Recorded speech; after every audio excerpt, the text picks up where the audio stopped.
There's a pretty full membership of the district council. So welcome everyone.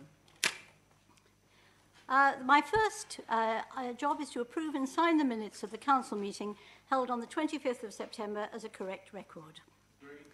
Thank you. Have I got that? Right. Thank you. Just sign them. Thank you. Thank you very much. Take that away. Lovely. Thank you. And are there any apologies for absence?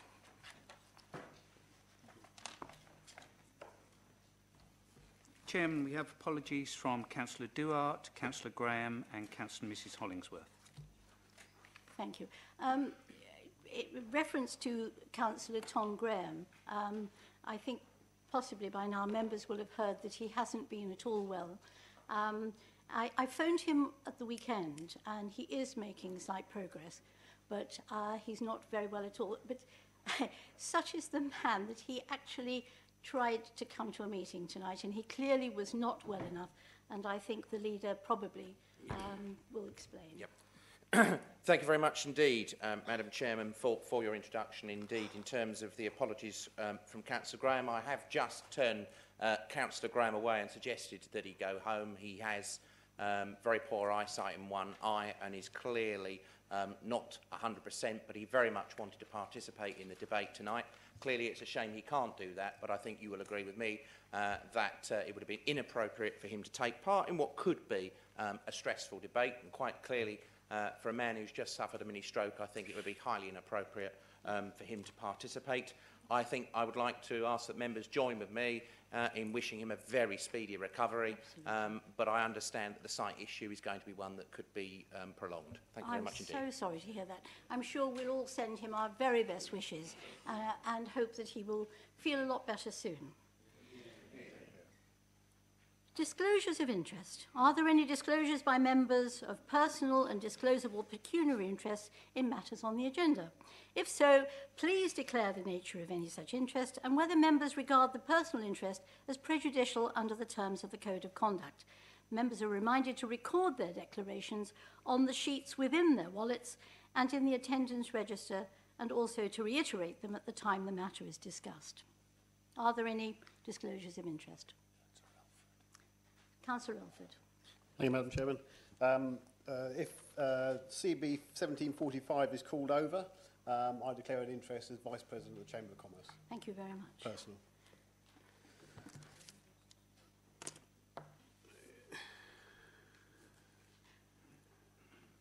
I have the following announcements to make.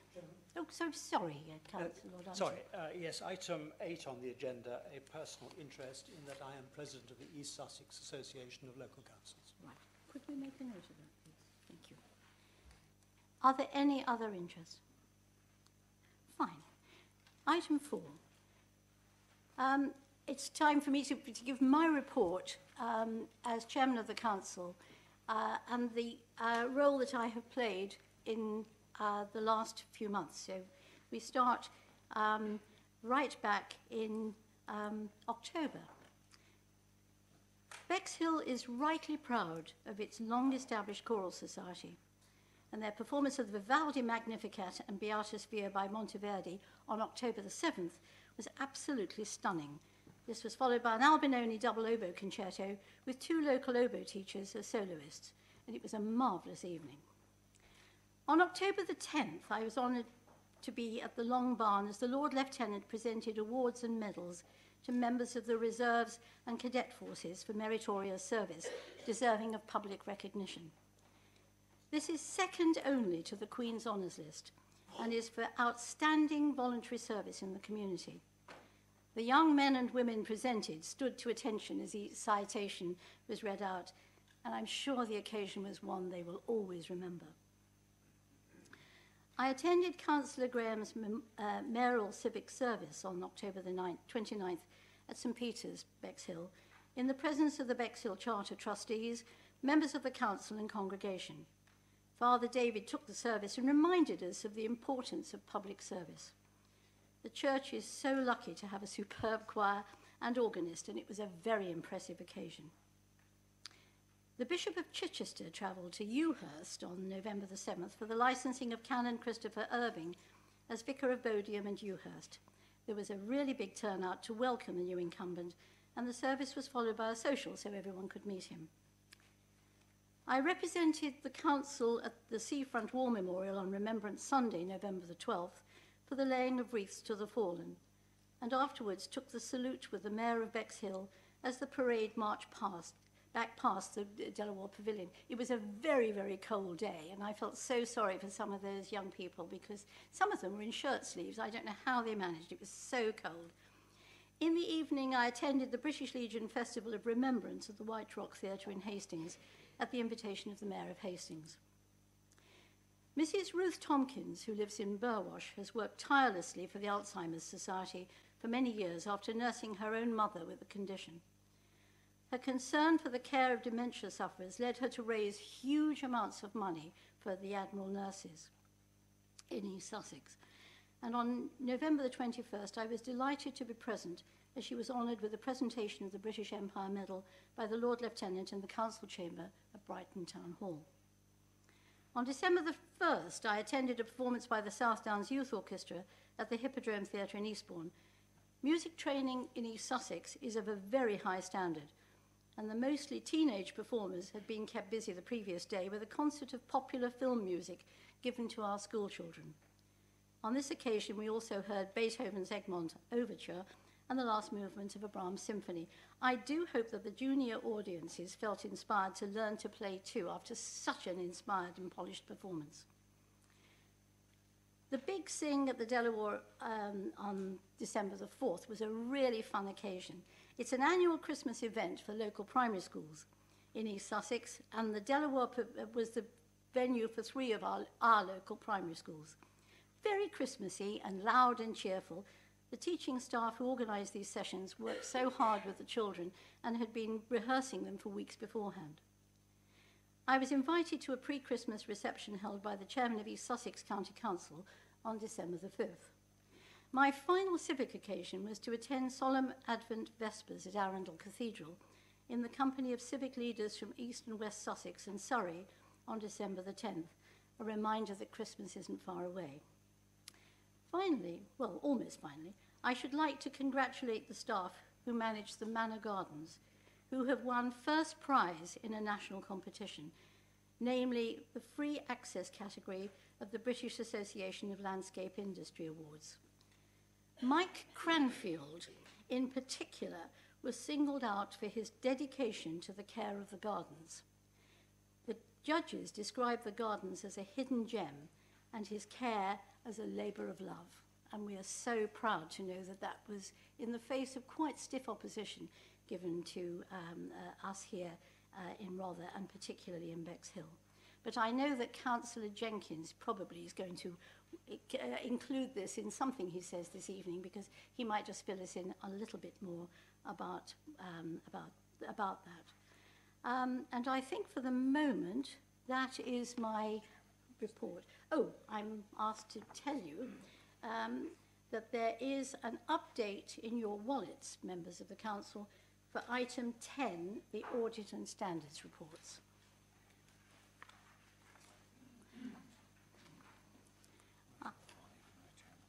Item 5, to answer questions from members of the public, if any, in accordance with paragraph 10 of the Council Procedure Rules. The time limit for this is 30 minutes. First of all, question number 1 is from Mrs. Rachel Hills to Councillor Kenwood. Is Mrs. Hills here? Good. Mrs. Hills, would you like to put your question, or are you happy to? You'd like to put your question. Fine. I would like to take this opportunity to remind you that out of a total of 38 members, 20 of you have a tier of representation below you, with your residents benefiting from either a parish or town council. The remaining 18 are all Bexhill elected members, whose residents do not have this local devolved power. Please can you tell me why members should not now address this electoral inequality? Thank you very much indeed, Mrs Hills. Now, who was that question to? Councillor Kenwood, I think. Councillor Kenwood, would you like to respond, please? Thank you, Madam Chairman, and thank you to Mrs Hill for putting the question. You have had a written answer. Do you understand the written answer? As you are aware, the Council has conducted a community governance review of Bexhill-on-Sea this year to consider the future governance arrangements, and the Council is due to agree the final recommendation at tonight's meeting. I am not prepared to comment further at this time. Thank you, Councillor Kenwood. Is there a supplementary question? Thank you, Madam Chairman. Thank you. Given that the policy of our government is to devolve power to local people, our Secretary of State for Communities and Local Government, the Conservative Right Honourable Sajid Javid MP, recently reaffirmed both myself and government remain absolutely 100% committed to localism and devolution. And 9,032 Bexhill residents recently voted to have a devolved tier of government in the form of a town council. Councillor Kenwood, have our 31 Conservative local councillors been advised to follow Conservative policy and vote for a town council? Councillor Kenwood. Thank you very much for the supplementary question. In answer to your question, every councillor in this chamber this evening will have a free vote on their own conscience how they wish to vote. Thank you very much, Mrs Hills. The next question is from Mrs Diane Smith. Is she here? Oh, well done, Mrs Hill. Mrs Smith, your question is to Councillor Kenwood. Do you wish to read your question out? I do, thank you, Madam Chair. Thank you. One of the governance review proposals, still on the table, though with negligible support in Bexhill, is to split the town into 4 parishes based on East Sussex County Council electoral boundaries, not on communities. One effect would be to divide ancient Saxon town in 2. Manor Barn and Gardens, together with the houses on the south side of the High Street in Bexhill, would be in the parish of Bexhill South. The church, founded by King Uffa in 772, its community centre and the properties on the north side of the Delaware Road, the High Street, including Manor Barn's office, and Bexhill, would be in the parish of Bexhill East. On what grounds could Rother justify ignoring the sense of community and place that has existed for more than 1,000 years? Thank you very much, Mrs Smith. Councillor Kenwood, would you like to respond? Thank you, Mrs Smith, for the question, and thank you, Chairman. As you are aware, the Council has conducted a community governance review of Bexhill-on-Sea this year to consider the future governance arrangements, and the Council is due to agree a final recommendation at tonight's meeting. I am not prepared to comment further at this time.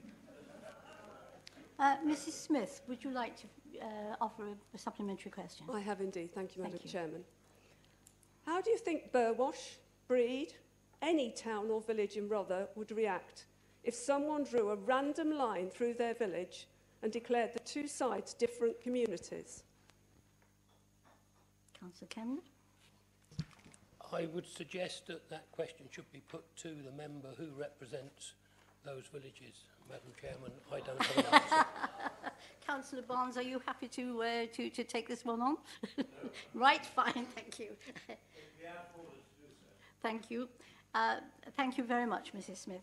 Now we have Master Connor Willard. Thank you. How many young people under the age of 18 took part in the consultation, and what steps were taken by councillors to ensure that young people were able to have a say in the future governance of their town? Right, this one again is for you, Councillor Kenwood. Thank you, Madam Chairman, and thank you, Connor. We are only able to provide this for the online responders who provided this data. The response postcards did not collect the demographic data, which is why the council preferred response was via the online consultation portal. We had a response on age from 3,940 respondents, 78 of which were aged 18 or under, 19 people aged 11 and under, 27 people aged 12 to 15 and 32 people aged 16 to 18. You would have to ask individual councillors what steps they took to ensure that young people were able to have a say in the future governance arrangements. There were no corporately arranged events specifically targeted at young people under the age of 18. All the council's press and media releases were put out on social media as a way of communicating with young people. Thank you very much, Councillor Kenwood. Mr Willard, would you like to ask a supplementary question? Yes, please, Madam Chairman. Thank you. Why did the council not organise events at the 2 secondary schools and college? Why was it left to me, a 15-year-old, to organise the events at Bexhill Academy? Young people have a voice too. Why did the council not cohesively work together to involve the future generations of Bexhill?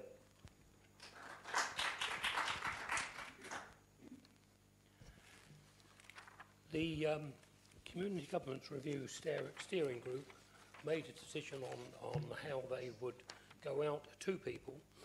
I would say that out of all of them, I was the one councillor that asked that young people were included in this and were involved in it. Otherwise, it would only have gone out to people of voting age. Thank you very much indeed, Councillor Kenwood. Question 4 from Mrs Christine Madeley. Thank you, Madam Chairman. My question is, how many responses were returned on postcards issued by Rother District? Councillor Kenwood, do you have that information? Thank you, Chairman, and thank you, Christine. The answer is 743 responses were returned on postcards issued by the council. A supplementary question? Thank you. That means there were over 6 times as many responses returned on postcards issued by D4B as there were on postcards issued by Rother District Council, 743 compared with 4,573. Full Council unlawfully resolved to invalidate any postcards not issued by Rother District, a decision later overruled on legal advice. Therefore, is it not apparent, beyond reasonable doubt, that Rother District had sought to keep consultation responses as low as possible?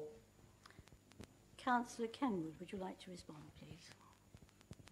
No, that is totally incorrect. The main form of consultation was via the website. There were enough postcards printed for people to come and collect from the town hall. It was entirely up to them to collect them to the town hall.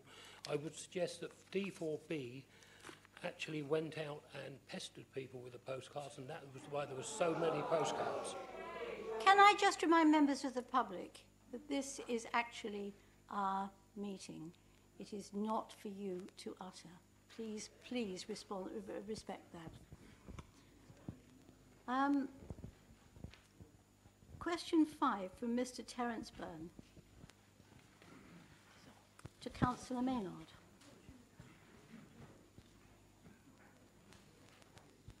Thank you, Madam Chairman. This question is addressed to Councillor Maynard. During the recent debate on the governance of Bexhill-on-Sea, the leader of the council repeatedly stated that he had an open mind on the subject of a town council. Is he still approaching this debate with an open mind? Councillor Maynard. Thank you very much to Mr Byrne for the question. It's a frivolous question, but I'll answer it. And yes, of course. And I would expect other councillors in the chamber tonight to approach it with a similar open mind, although it's wholly apparent that that's not the case, Madam Chair. Thank Thank you. Do you wish to ask a supplementary question? Thank you, Madam Chairman, and thank you, Councillor Maynard. Sorry that you found it frivolous. I get there was no intention of frivolity, I assure you. However, in the light of your answer, and given that a Conservative leaflet circulated before the Collington by-election stated, and I quote, "Conservatives will not waste thousands of pounds or ask you to pay more tax to deliver a council," was it the strength of opinion demonstrated in the recent public consultation that caused this change of position? Councillor Maynard. No, clearly not, Madam Chairman, and Mr Byrne and others need to draw the distinction between a party that will not go out and promote a town council and one that has an open mind. And I am absolutely clear that Conservative members of this authority have an open mind in going forward into this debate. And there also will be a free vote on the matter, and it's not quite as Councillor Kenwood has suggested, because there will be a free vote on Conservative members. I'm not aware of any free vote on the other side of the chamber. Thank you very much indeed, Councillor Maynard. Thank you very Madam much. Chair. Question 6 is from Mr Douglas Stevenson. Is he here? To Councillor Kenwood.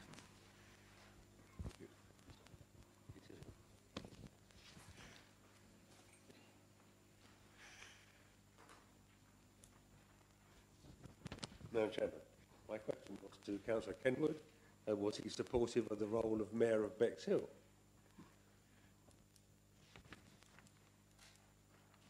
Oh, is that the question? I'm so sorry. Councillor Kenwood, please. Thank you very much, Madam Chairman, and thank you, Mr Stevenson. The answer is yes. I have been mayor myself. Around the room. Thank you.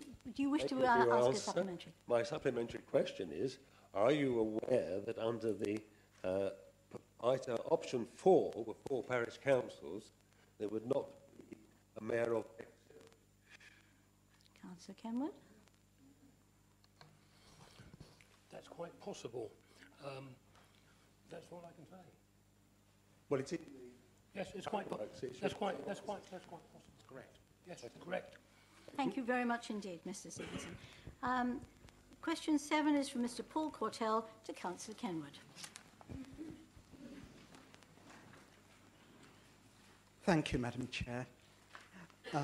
The Corporate Peer Challenge report submitted to Rother District Council by the Local Government Association states, "We were also struck by the absence of reference to customer or resident needs."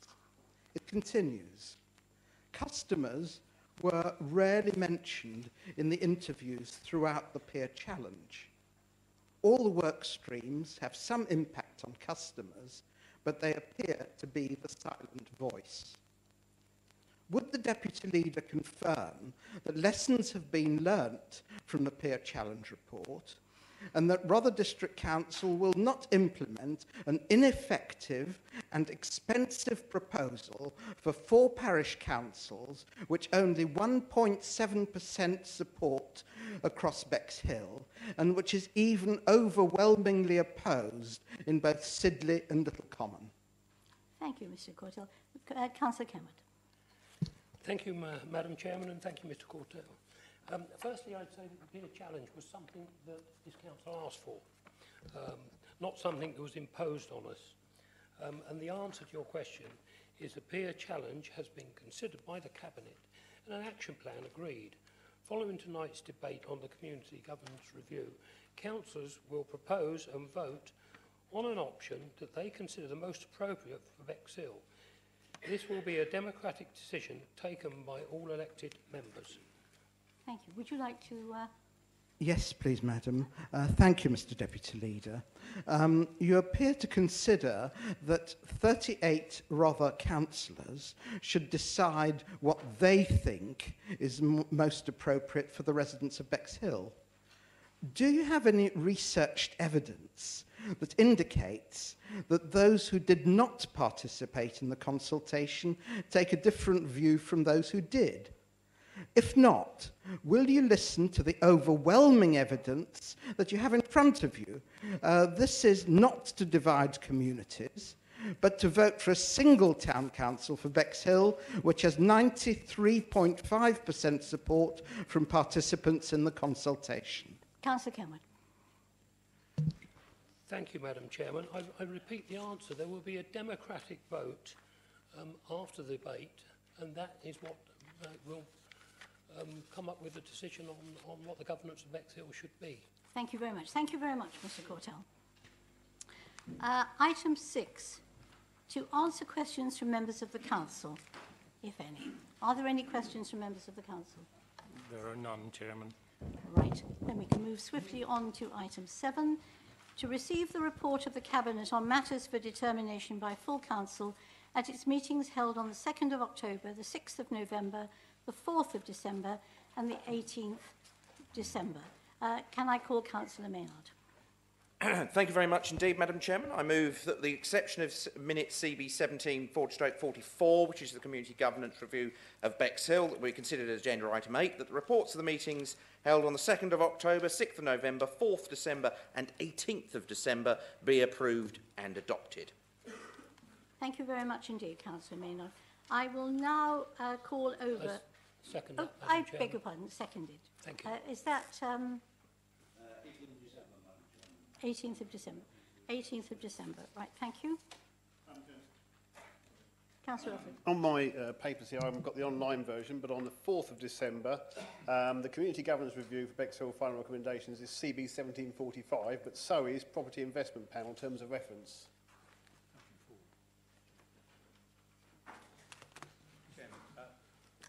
Chairman, just to clarify, the Community Governance Review is CB 1744. Property Investment Panel is CB 1745. Thank you. So, with the exception of 1744 and 1745, can I call it? Yes? All right. Okay. So, can I call over the list beginning with the 4th of October 2017? CB 1728. Thank you. The 6th of November, CB 1735 and CB 1736. The 4th, is that all right with everyone? Yeah. 4th of December, CB 1745. Now that was the one that I think Councillor Elford mentioned. Yes. CB, sorry, was there anything on CB? No. CB 1746. Councillor Carroll, thank you. Thank you, Madam Chairman. Hang on a moment. Hang on, Councillor Carroll. I'll just get to the list of those I'm calling over.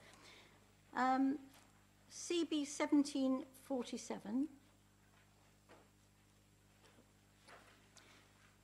CB 1748. No. The 18th of December, the examiner's report into the Settlescombe Neighbourhood Development Plan. Councillor Ganley. Yes, thank you.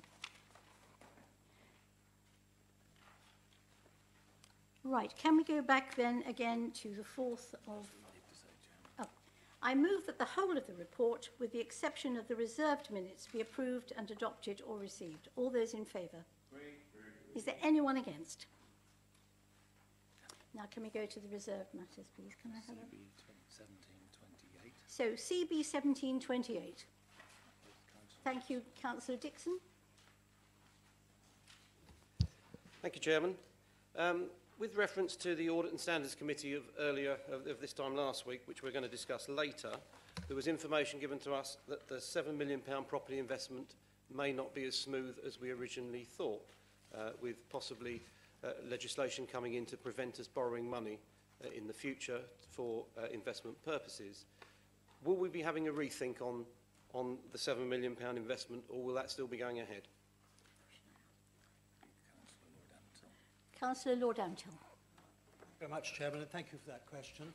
I don't think there is any intention at this stage to borrow any money towards this. These are our own liquid assets, which it is proposed for members' consideration this evening to use to acquire properties in order to generate income to support the activities of this council. Thank you. Thank you. Councillor Project. Thank you, Chairman.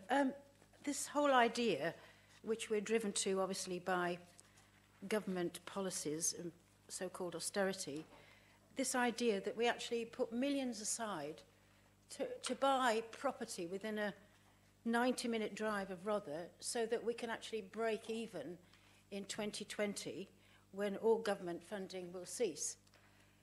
I can understand why councils are driven to this. In fact, I read about one council buying a travel lodge up north somewhere to try and make ends meet. But how on earth have we got to this stage where we have 1,191 people on the registered housing list and we can't even build one home for them? And it seems the wrong way to do things. And that's my comment, really, because obviously I can't change that recommendation. But what I really wanted to know is in the peer review that's already been mentioned this evening, in the peer review, the conclusion was that there is corporate dithering on 2020 projects. I would like to know how they came to that conclusion and what we're going to do about our corporate dithering. Now, I think Councillor Barnes, your hand went up first, so would you like to respond, please?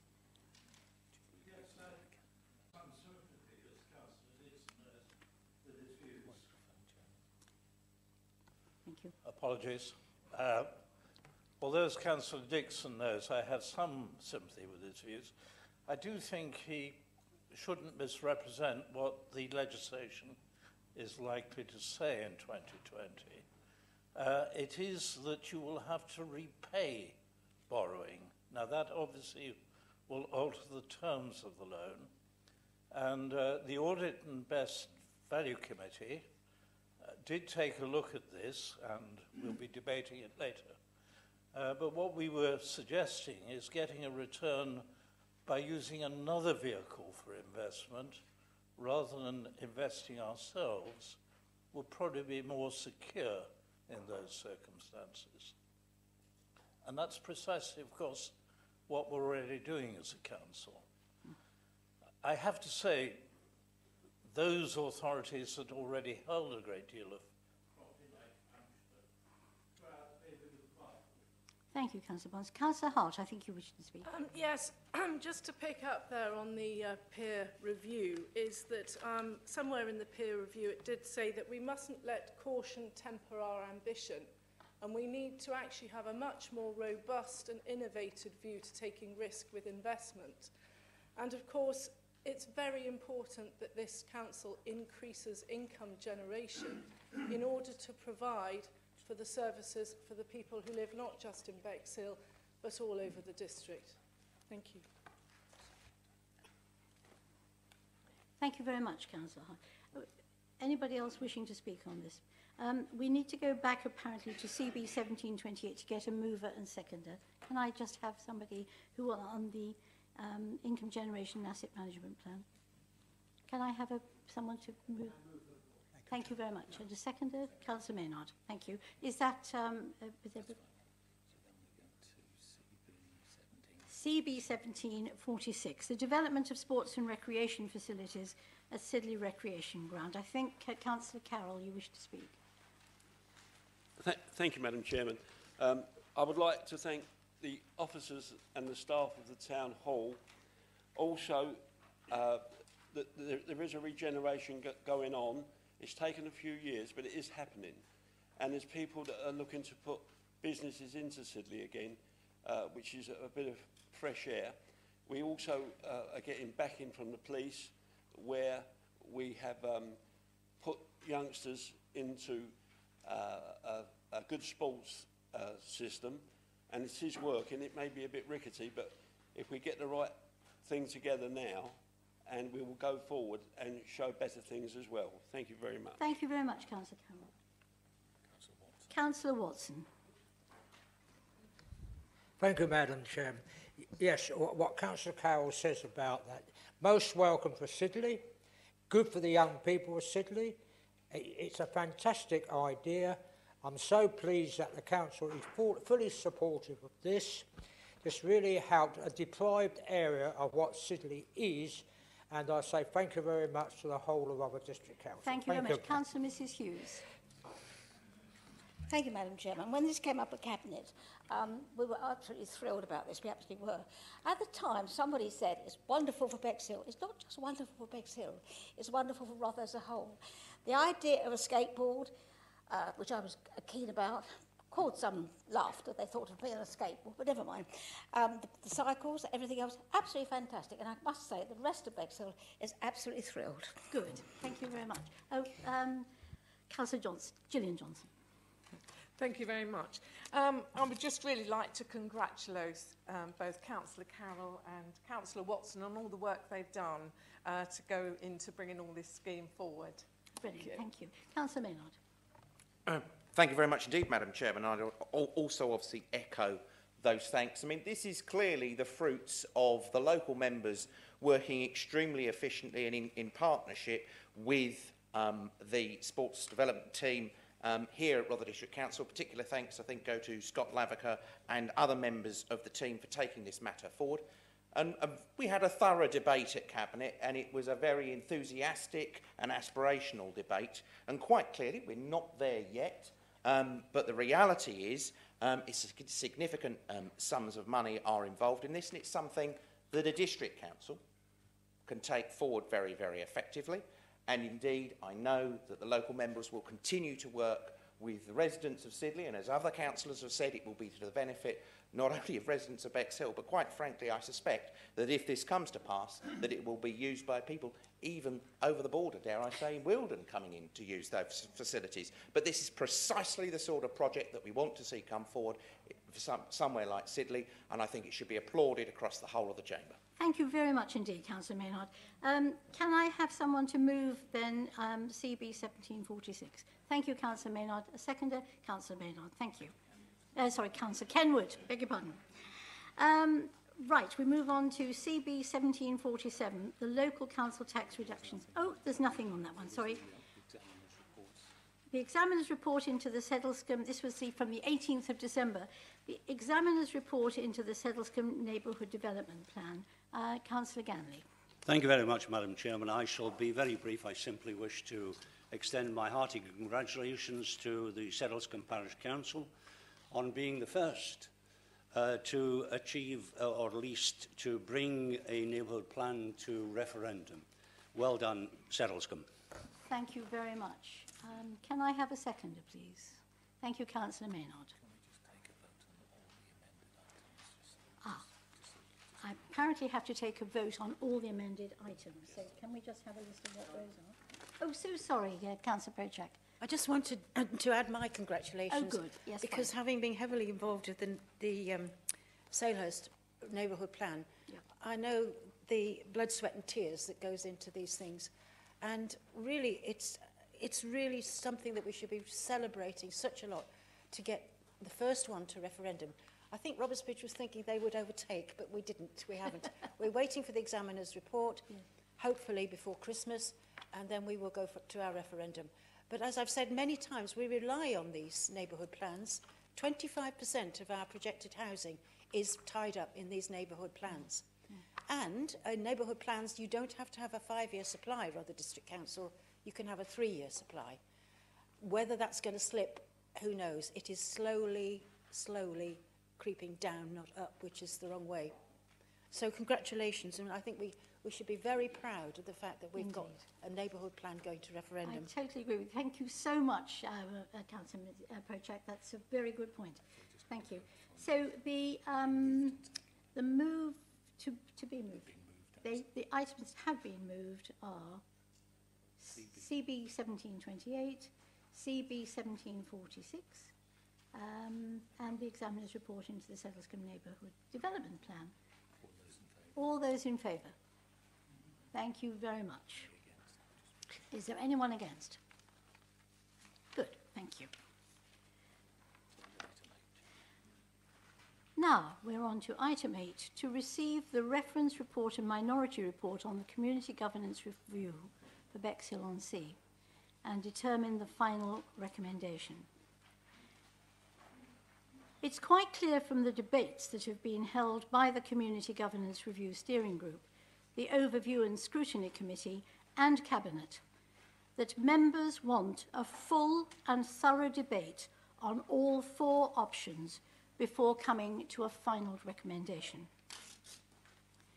Therefore, before I ask the Leader of the Council to move the report of Cabinet and to initiate the debate on the Community Governance Review of Bexhill-on-Sea, I would like to advise all members that in order for a full and thorough debate to be had, I will not be accepting any motions in support of any one option until all 4 options have been thoroughly debated. And could I just at this point remind members of the public that this is such an important debate. It would help considerably if you didn't add too much vocal pressure to those who may find it difficult to speak in public.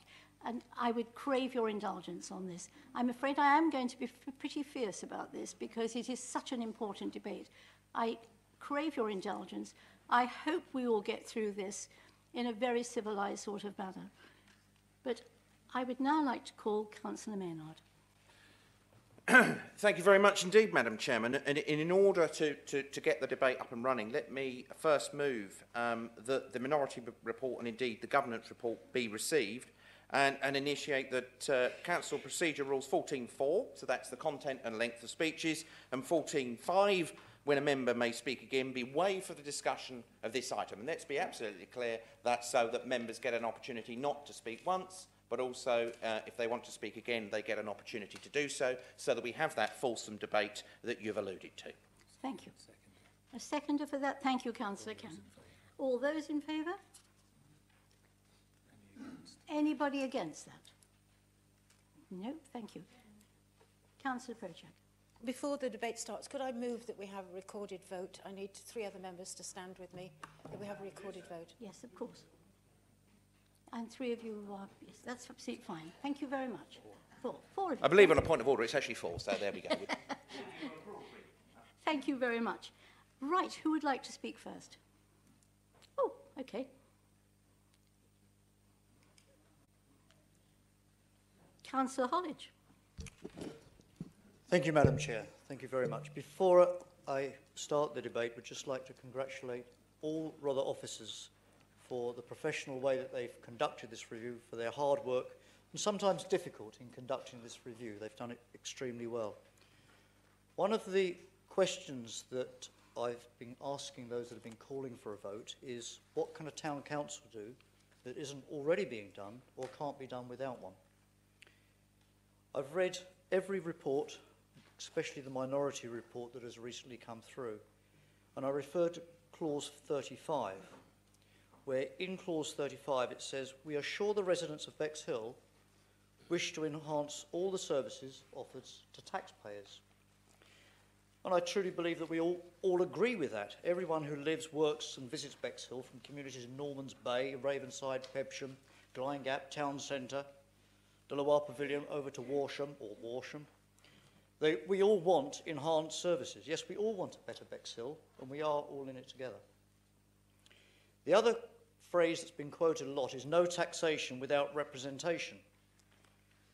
Well, there is already taxation. There's government taxes, East Sussex County Council taxes, Rother District taxes, numerous other direct and indirect taxes.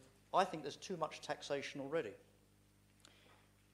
The representation, Bexhill residents are already represented with an MEP, an MP, a county councillors, Rother councillors. I think we already have more than enough representation. The Conservative policy is one of low taxation, free choice and competition. Tax raising measures are not welcome if they can be avoided and provide the same or enhanced services. That is the way forward, the future that I want to be part of. Keeping taxes low is helping those just about managing. The reasons why a petition for an area committee and a governance review was first brought forward, with thousands opting for a town council, those reasons must be understood, dissected and addressed. Those reasons must be respected. The excellent Town Hall Forum has been discussing governance for over 7 years, requesting that Rother District Councils involve people of Bexhill in all its plans. Well, there's 26,000 residents that on my alerts who are asked to comment on the DASA, the Development and Site Allocation Plan. There was an excellent presentation by Rother officers at the Town Forum. Every councillor had a document. I directed many people to comment on that document, and other communication methods were used as well. Despite all the efforts to make comments and views known on policies BX 12, 13 and 14, which were Bexhill Town Centre, the primary shopping area and the cultural area, only 5 people commented on the town centre, 3 on the primary shopping centre and 4 on the cultural area. Why is it that given the opportunity to play a part in the future of the town, there are so few real suggestions? Completely and utterly bizarre. They ask for a chance to get involved and then people don't. However, there were some very sensible comments out of those few that made ideas, and they will be noted and I'm sure brought forward into plans. So although that opportunity to have a say wasn't taken, I understand after being at most of Bexhill's forums over the last 8 years that many people are unhappy about the services and decisions that Rother make. They're not happy about the parking enforcement, they're not happy about litter, potholes, etc. However, there have been tones sometimes at those forum meetings of being anti-Rother, something which I've found unnecessary and an obstruction to progress. Whatever the decision tonight is made democratically decided by the council, that I think there are 3 important things that need to happen. One is we need to address the concerns of those who want a town council by continuing to be open about the decision-making process, not treating the public as though they're from Jenny Joseph's When I'm Old poem. Keep everything good. Keep everything good that we already have in place for those who, after 7 years of campaigning for a community governance review, chose not to take part. We do need to reform and improve the services by developing partnerships, working with community groups to serve their aims, invest in projects, similar to what we were talking about earlier, and use statutory powers where there is a logjam in that process. We both want to get to the top of the mountain, we're just choosing different routes. I missed the next bit out. Right. When given the opportunity for a governance review, I thought, wow, this is fantastic. Of the Bexhill 9 wards, Sackville Wards covers Ravenside Retail Park, Bexhill Swimming Pool, Cafe on the Beach, Galley Hill Play Area, Bexhill Sea Angling Club, Bexhill Amateur Boxing Club, Bexhill Sailing Club, Old Station, Manor Barn, East Parade with 4 Grade 2 listed shelters, 5 places of worship, St Barnabas and St Mary's also Grade 2 listed, 8 hotels and pubs, and a new 41 luxury apartments at South Beach near the station, where high-speed rails will soon, hopefully, possibly, be arriving. And we've got 5,000 residents there who live near ancient woodland. This is about the same population as Rye, and just under Battle. So why can't Sackville Ward just have a parish, or even a town council? Then we could raise a precept, we could preserve the shelters, create a new building for the angling club, boxing clubs, improve East Parade toilet facilities and the landscaping. I estimate about £1 million. Well, that would work. So, as travelling around, I haven't just been speaking to people in Bexhill, I've been asking random people, and in Bexhill, what about they think about a town council? Well, I was in a bar last week, not always, but I was last week, casually asked the barmaid, what does she think about the town council? Her reply came back, is that a new pub? I said, no, it's another tax-raising body that will make decisions for Bexhill. Her reply, and I quote, what do we need that for? However, considering all the 4 options to improve Bexhill, I think none of them are ideal. They could all improve Bexhill, but they have potential risks.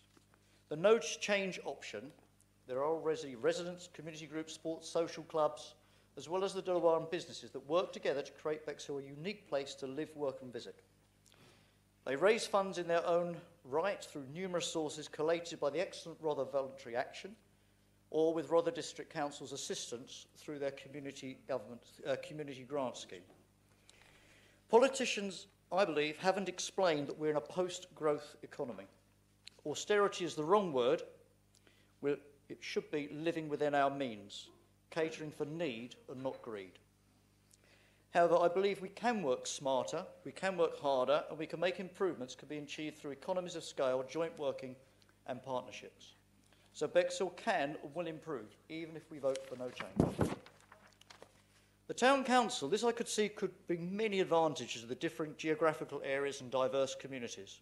Although the area is large, 10 kilometres of coastline, urban, village and rural, all in one town, as well as a major trunk road, new housing and development and employment sites, it could be a good time to rebrand, create a new identity for the old, I wasn't pointing just because you're Old Town, but for the old, new and our expanding town. This depends entirely if a town council's division is for progress and working with the district, county, Westminster, European rules and guidance and not be a barrier to improvements. Not taken over by people against progress. I can see that a new body could work to improve road safety, driver behaviour, stop littering, stop fly posting, even better parks, improve verge maintenance, public realm and restore our built environment. Could make toilets an enjoyable place to visit, reducing trips and falls on our pavements, although there are already community groups that carry out this work. Heart of Sidley, Bexhill Alliance, do good work, Bexhill in Bloom, Bexhill Environmental Group. We congratulate you all. You've done excellent work and we will continue to work with you because Bexhill does need to improve and it would improve even if we had a council, it would work. The area committee option, this was the original petition and really it replicates the aspirations of a town council. One of the quotes on the petition was about allowing people to express their concerns.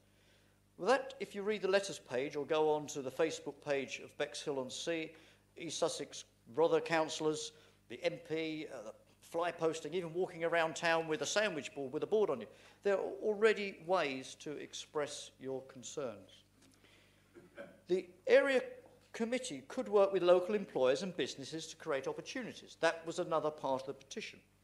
The Bexhill Chamber of Commerce, the Federation of Small Businesses, the Dillawar Pavilions Jobs Fair, the Bexhill College Hive, Bexhill Town Team, Bexhill Coastal Community Teams, etc. They already engage with the businesses. That work is being carried on as we speak. They could make decisions on local issues. Well, you can, however, only if they align with what Rother District Council's core strategies, aims are, their aspirations. The same has got to align with what East Sussex do, what the government does, what the EU rules are. It must align with everybody's needs for it to be successful and work. It's no good having a piece of a jigsaw over here if it doesn't fit into the picture over on that side. The other question that I do raise and concerned about was part of that petition, it stated, and I quote, decisions to stop projects that do not deliver direct advantages. Now, this was part of the problem, or how it all started. The next wave has regenerated the Dillawar Pavilion, which, together with the Coombe Valley Way, which was called the Link Road, it's made Bexhill a better place to live, visit and set up a business. These are the reasons why businesses are moving here, because of that progress that's been made, and Rother officers deserve congratulations for the work that they've done there. The area committee petition was partly because organised questioned Marina Gardens. They questioned the seafront pedestrian improvements. But these projects have been successful. They've delivered exactly what Tim Gale set out in 2002 proposals. 15 years, and we're not entirely there yet. That's how long it's taken to get as far as we have. But there's still been I'm going off script here. So, yes, there are advantages in the public and elected councillors talking. However, these mechanisms are already in place. So, not so sure about the area committee. 4 parishes. Now, splitting Bexhill into 4 parishes for more local governance with elected councillors to give advantages by residents and raising precept, that I thought was quite a good idea. And the distinct advantage of this structure is that it replicates the East Sussex County Council boundaries, meaning that a county councillor could be more accountable to their residents.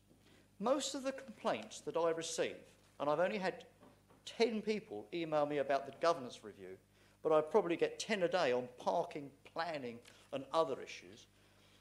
Most of the issues that concern residents are grass cutting, potholes, parking, verges, road signs, obstructions, poor pavement qualities, traffic congestion, pollution, and most of those fall with East Sussex County Council.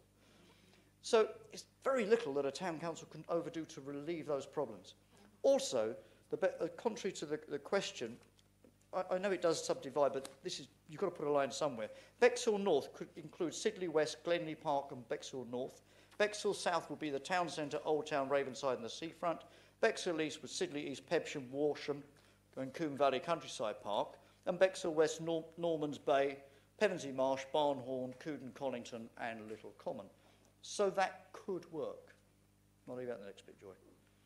Right. Another thing that happened to me when I was just trying to enjoy myself over Christmas was I went to Polegate with the family, and a campaigning lady approached me with a clipboard asking my wife and I to sign a petition to stop their library closing. Well, there we are with the grandchildren and enjoying everything, quite happy going on a steam train at Polegate, which I thought was exciting. She politely asked why I haven't commented. So then I replied, would she prefer taxpayers' money to be spent looking after the elderly who need specialist care, the children who need support, improved schools, potholes filled, improved roads and pavements, grass cut, or would you prefer it spent on a library? And she just asked, are you a councillor? I just didn't reply. But the point about this is the point, that Polegate has a town council. It has councillors who are town councillors, Wealdon district councillors, East Sussex County councillors, and they're still having to rely on the public to solve the problems in their community. The question the lady, I think, should have been asking me was, can you help keep our library open by volunteering in some way? Councillor Hollidge, can I just say quietly, you've taken quite a long time. And thank you, Madam Chair. By all means, come back. But I think we really now need to give someone else a turn. And that's Councillor Lord Ampthill is next. Thank you, Madam Chairman. I think it's important that I reaffirm my personal interest in this matter as President of East Sussex Association of Local Councils and say something about it. This is a support body for towns and parishes in the county. It links with NALC, the national body, and with RALC, the Rother body. Officers of East Salk, as many know, have been engaged all this year and earlier in supplying information to anybody who wants it on what towns and parishes can do if they put their minds to it. The scope is wide and can be particularly effective if local councils will work in partnership with county and district councils, complementing or adding to what the principal authorities are getting up to and dreaming up initiatives for the betterment of their neighbourhoods. East South officers training for councillors and clerks, employment and legal advice, and guidance and encouragement on all aspects of local council life. They're very busy indeed. The County Council spends hundreds of millions every year on a range of strategic services, for instance, adult social care, a large part of their budget. And Rother will spend 48 million in the current year on about 60 different services. As members know, these include planning, waste collection and recycling, environmental health, licensing, distribution of housing benefit, collecting taxes, running elections, etc., etc. Many of these cannot be devolved. More likely, Rother will work closely with other authorities, such as Wealdon and Hastings, in order to achieve economies of scale. This is going across a number of our services. But it is possible that services which are cut by some authorities or can no longer be provided for some reason or another could be undertaken by parishes. For much of this year, meetings have discussed process in the build-up to a council decision, which will happen this evening on the future governance of Bexhill. There has been little deliberation on the merits of an area committee, which was called for in the petition last year. Actually, our Overview and Scrutiny Committee looked at this option in great detail in 2005 and left the matter open. There were very few successful examples to draw on, and it was never determined who would provide a budget for such a committee, which would have tax-raising powers, because that's what councils do. Area committees would not. nor has there been much examination of the advantages arising from creating a number of parishes for Bexhill. Could the town be split into natural neighbourhoods? Who has explained what those might be? The north, south, east, west option was designed not necessarily to take place, but to stimulate discussion, and that never really happened. There are more than 9,000 parishes and town councils in England, serving around 16 million people. Only a fraction of them hold contested elections, which does not detract from their value.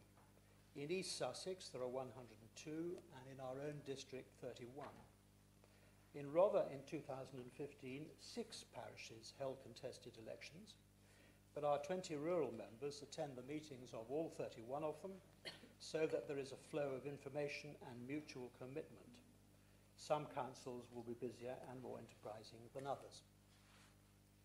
Examination of existing parish precepts will reveal to what extent our residents in the villages, from a tiny tax base, have to put their hands in their pockets in order to raise some tens of thousands of pounds, so that their parishes have a budget with which to do something and make a difference. We've been looking into exactly what it might cost a Band D Bexhill resident in order to set up a town council for Bexhill. Let us say it might cost £100,000 to set up a town clerk and an assistant and rent offices and so forth. That would cost £6 on a Band D bill. For every extra £500,000, and there's no point in having a council which does nothing, that would add £30 to a Band D bill. A disappointment to me of this year's prolonged debate is that I've heard so little about the aspirations of those seeking a town council. Again, it's all been about process. The conversation throughout the year has been on the edgy side, with the repeated assertion that the majority group here has long since decided or been told what to do. You've heard this evening that this is not the case. I have long been minded to support a town council for Bexhill. I've been a member of both Rye Town Council and of East Grinstead Town Council and know what such organisations can do. It is important to keep politics out of parish affairs. I dare say next to impossible, but we should all try. We all know that the hoplites of momentum are set on defenestrating the Member of Parliament for Hastings and Rye at the next general election. But to me, it's a disappointment that Labour activists have been so prominent in this business. I do not quibble at much in the magic yellow leaflet which went round, but it is disingenuous to state that the Democracy for Bexhill is a non-political group of Bexhill residents. It goes beyond that. In the great Brexit referendum, which I believe should never have taken place, 17.4 million people voted to leave the European Union and 16.1 million voted to remain, on a turnout of 72%. Actually, in Rother, on a 79% turnout, the figures were 34,000 to leave and 24,000 to remain. What has been taking place in Bexhill is not a formal vote. It's an inclination of public opinion. I told myself at the beginning that if that indication got close to 10,000 signatures or written expressions of opinion, that would be sufficient to start the process for the establishment of a town council. That being the case, I am minded to vote for a town council when Madam Chairman is ready to take a motion. Thank you very much, Wellington. Councillor Earl. Thank you, Madam Chairman. I've made no secret at all since the beginning of this campaign when the late John Lee was so passionate about Bexhill and its self-governance. I just read something that was in the document of the earlier discussion about neighbourhood planning. And one of the little comments under 20 was to give communities direct power to develop a shared vision for their neighbourhood and deliver sustainable development they may need. Well, I feel very strongly about what we could do. instead of being so divisive an issue, I genuinely feel that this is an opportunity for the whole of Rother to benefit from the opportunity of Bexhill having a town council. Some of the constraints that have been put upon Rother by funding issues, generally our inability to actually be able to raise taxes many years ago, and being capped all that time, has always put pressure on the ability of our council to spend. We have been extremely fortunate with the level of expertise within our finance department in Rother. And I hold everybody on this council in great respect because they have got the courage to stand for election, to actually stand up and say what they believe. We may have our spats and our arguments and disagreements, but we all, I believe, genuinely care for where we live. My belief has never been that this is something to be taken away from Rother, but something to add to Rother. If we had the opportunity to have a town council that could take over certain responsibilities from the district council, it could free up funds within Rother to spend on other issues. Many people who are not in paying council tax, it will not affect. But the quality of what we can deliver by having our own precept and maybe improve where Rother are stuck for cash to improve certain items, we could do it. But it needs to be honestly delivered and honestly spoken about. Not in a poisonous way that somebody has a different opinion and I say it's rubbish, but in a positive way. If we went as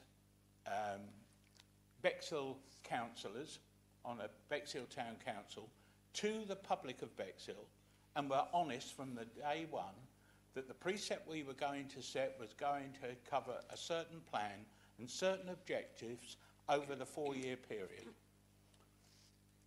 we would raise that money, have a programme and spend. That would not affect the ability or the constraints that Rother currently face. It wouldn't affect that at all. But it would restore some civic pride and involvement within the community. We heard this evening about the wonderful work that has been done in Sidley with the introduction of the new sports facilities, hopefully. And we also know that Rother are really planning and working hard to deliver a new leisure centre in Bexhill. Wouldn't it be better if they had a little more cash to do that with? And couldn't we all be proud of where we live and what we are achieving for those we represent? I have never ever believed it's anything more than a privilege when we stand for election and the community put their trust in each and every one of us, that we will do our best for them. And I don't want to spark a riot, but not on a party political basis, but as people in our community, how we are respected for the fact that we do try to work together for the benefit of every one of our residents. Now, there will always be disagreements. There will always be different routes of achievement. And some of the things that Councillor Holly just mentioned this evening and Lord Ampthill, all the things are positives.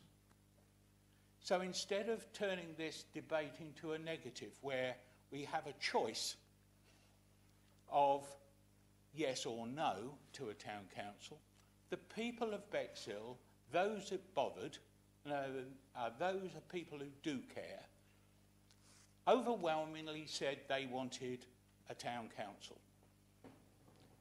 We should have the courage and the respect for them to make it work for the benefit of everybody. Every resident of Rother would benefit if Bexhill had its own self-determination. I'd like, obviously, to join the debate later on and not go on and on and on. I don't want people to fall asleep. But I do feel passionately about Bexhill. I do feel passionately about the services we offer and where we can improve and where we can help one another to improve. So rather than us being divided by making it 4 parishes, which would definitely not be affordable long term, and it would set one side of the road against the other if work was done, instead of going down that route, let us think collectively what we can do for the benefit of the residents. Thank you very much. Thank you very much indeed, Councillor Earl. Councillor Clark. Thank you, Chairman. Well, anybody doesn't know me, I'm Councillor Charles Clark. I'm independent, so no one's telling me how to vote. Oh, sorry. Sorry. Would you mind addressing the chair? I'm sorry. I'm probably not much to look at, but on the other hand, that's how it goes. I'm quite surprised at Councillor Hollinger's ramble, because he basically said, don't need town council, because Robert does all that anyway. So if that's the case, we can disband Roy Town Council, we can disband Battle, because we can do that for him, can't we? He's actually in conflict with the comments of Lord Anfield. There are 9,000 town and parish councils in England, representing 16 million residents, and it is estimated £1 billion is invested in their communities every year, and that is a fact. First of all, the council made a massive mistake when they refused to spend £10,000 so that every home in Bexhill would receive a voting card.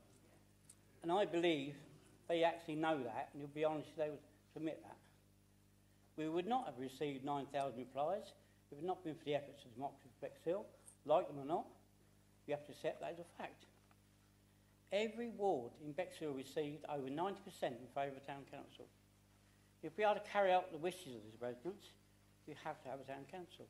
It is very rare for a town of 40,000 residents not to have a town council.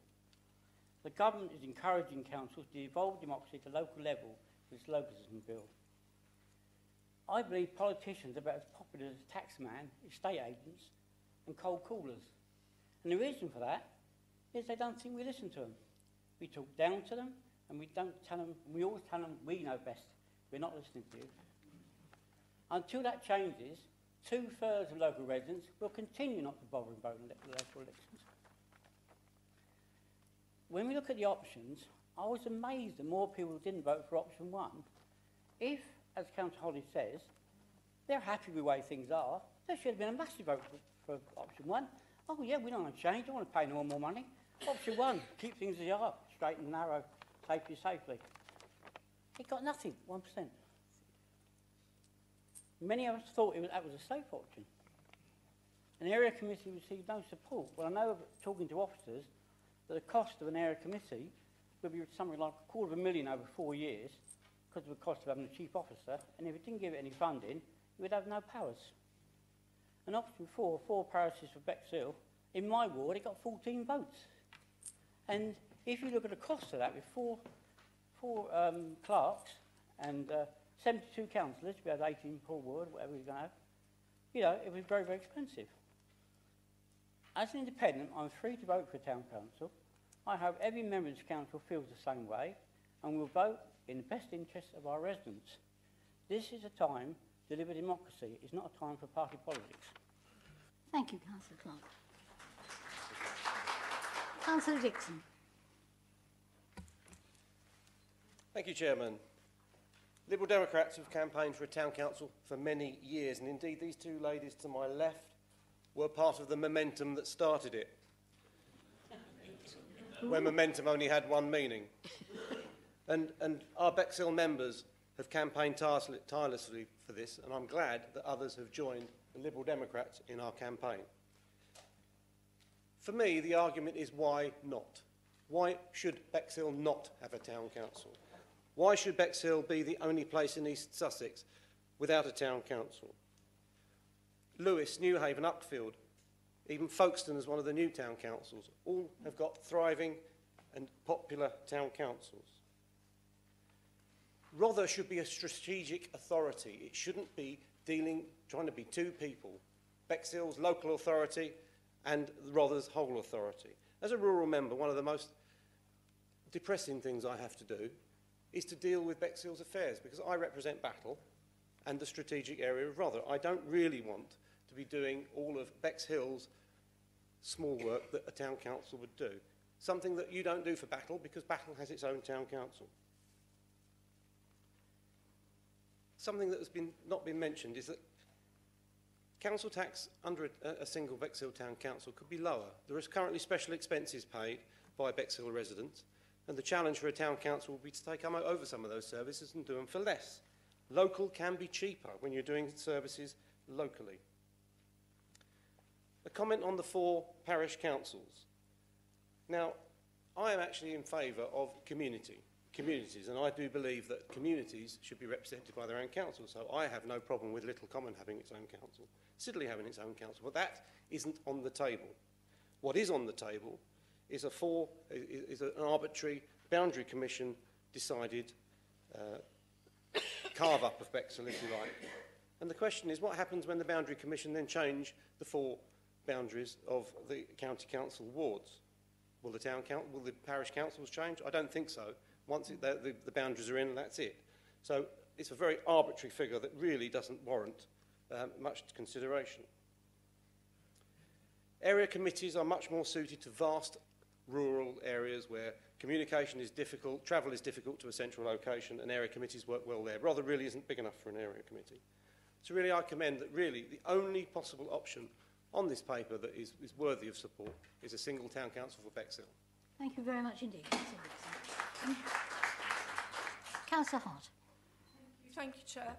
I've heard quite a lot tonight, and it's been absolutely fascinating listening to everyone, and everyone's got some really good points. What I thought I would talk about tonight is a bit about localism, because that's been highlighted quite a lot, about localism as being the primary factor for wanting a smaller governance or separate governance for Bexhill. What is localism? Localism is less interference from central government and empowering individuals, communities and local councils into their spending priorities. A town council for Bexhill would represent around 44,000 residents, and this is not an unusually high number of people for a town council. But you can't compare this, as has been done, with 4,300 residents for Rye Town Council and 6,700 for Battle Town Council.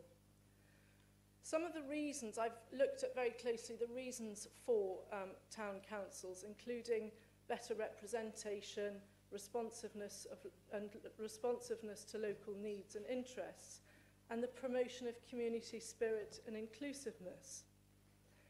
And I'm a strong advocate for localism and wholly take on board the benefits of local councils, town councils and parish councils for communities.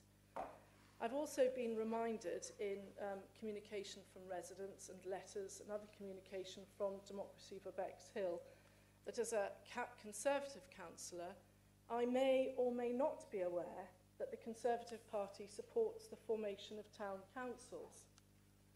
Well, the Conservative government supports the empowerment of local councils so that they can focus on spending on their local priorities.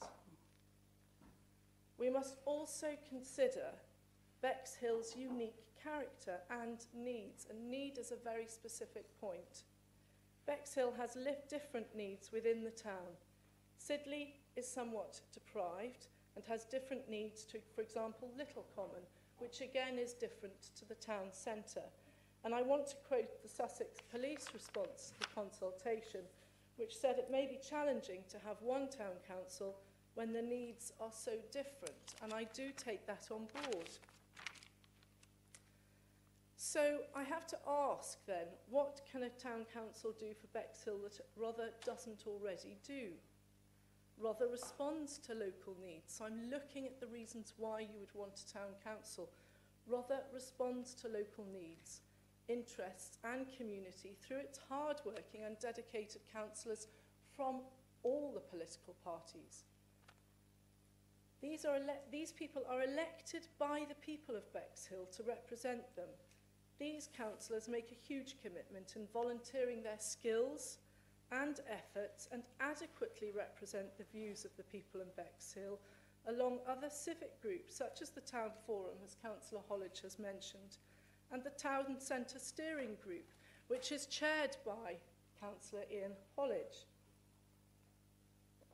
We've had examples highlighted tonight about amazing initiatives that have been undertaken in terms of 27,500 by the steering group for poster campaign and for looking at the town centre public realm maintenance and doing up, and councillors Watson and Carroll on the 300,000 for the skate park, etc. in Sidley. It's a fantastic initiative, and this is something we should all support. I am a rural councillor, and I do focus on my ward, but it's absolutely vital that we are all passionate about Rye, Battle, Bexhill, about the whole of Rother district. As councillors, you are all aware that Rother has spent considerable time in developing a new public realm strategy and is currently working on a new tourism strategy amongst other initiatives which will benefit Bexhill and the district as a whole. This is all aimed at giving a greater sense of place to Bexhill, to Rye, to Battle and to the rural aspects of Rother. Rother makes a good job of balancing the needs and interests of all the communities in Bexhill across the district, but if localism is the real reason behind the review, then I can absolutely see the benefits of parishing some parts of Bexhill into smaller governance structures for communities such as Sidley or Couden, Little Common, perhaps even Pebsham, as I think these smaller parishes would create more of a community feel and greater localism in these areas, but this is not an option available to us. Rother itself is a great example of localism at work, and would a town council strengthen the local representative democracy of Bexhill? The aim is to have 18 new councillors on a town council. We have 18 representatives of Bexhill on the district council. A concern would be that new councillors will be needed, and there is always a difficulty, as we know, in attracting high quality and committed volunteers who would be in charge of expenditure and the precept. I myself have had to be a parish councillor in a couple of my villages because of the dearth of volunteers, of people coming forward. And this is the difficulty in engaging people in many roles. I also wanted to have a look at cost. At a time when there is financial uncertainty as to the future, particularly regarding Brexit, and there remains a necessity to pull our belts in, I would question whether the costs associated with an additional layer of government, additional elections, and the potential to raise an additional tax-raising body is appropriate now or in the near future. We must think about our residents in all that we do. That is what the Peer Challenge told us to do. And this includes having a mind to any additional tax imposed upon them. The precept for parish and town council is not capped. The council tax is capped.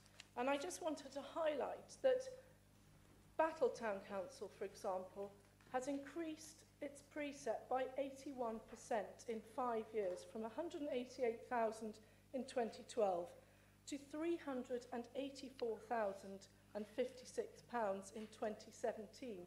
That is 81% in 5 years. My role as an elected representative is not just to listen to the people who voted for us, but also to listen to every single person who lives in Bexhill. It's to listen to the people who haven't voted for us. We're all working hard for the voters, providing leadership, being an advocate for the people I represent, and exercising my judgment, having listened to the arguments and understanding the issues set against a wider context. I just want to quote something to everyone tonight. Your representative owes you, not his industry only, but his judgment, and he betrays, instead of serving you, if he sacrifices it to your opinion. And that is from Edmund Burke in a speech to the electors of Bristol in 1774. Thank you. Thank you very much, Councillor Hart. Councillor Jenkins. Thank you very much indeed, Chairman, members and residents of Bexhill. I've received a number of letters in respect of the possible town council for Bexhill. I have to say a number of the remarks made in them, such as Bexhill is neglected and uncared for, or that Bexhill residents are taxed without representation, is far from reality. The Chair earlier referred to the recent award that I received on behalf of the Council in front of 1,000 other nominees and guests who represent the horticultural industry. Whilst we were made aware through our contractor that we were a nominee to receive the reward, it was a real honour to actually receive it. And I know residents and members may well have seen the coverage that the Observer newspaper has given to that. Manor Gardens here in Bexhill excelled. All credit to Michael, the main gardener, of his work, and our contractor. Well done. Madam Chair, you do not get national awards for horticulture through being uncared for. Maybe the casual visitor referred to in a recent letter needs to visit Manor Gardens. This Bexhill is loved by all, including myself. I acknowledge that the 9,000 people took time out to consider the alternatives and came down in favour of a town council. But Bexhill has a population in excess of 40,000, does it not? The recent Minority Party report, Appendix 1, gave an illustration of an estimated cost for a town council as £118,850, which works out at £7.43p for a Band D, but no mention of what services are planned to take on. If I was a Bexhill resident, my first reference point would be the services that are provided and paid for now. Example, ground maintenance, the cost of which £540,000 plus. The total cost now for parks and open spaces, £750,000 plus. If I extend these costs, allowing for the figures mentioned by the Minority Report, the total costs are near £1 million. That produces an estimated council tax increase on Band D property nearer to £23, not anywhere near the £7.43 mentioned. It follows the only way of getting down to a charge of £7.43 is to reduce services.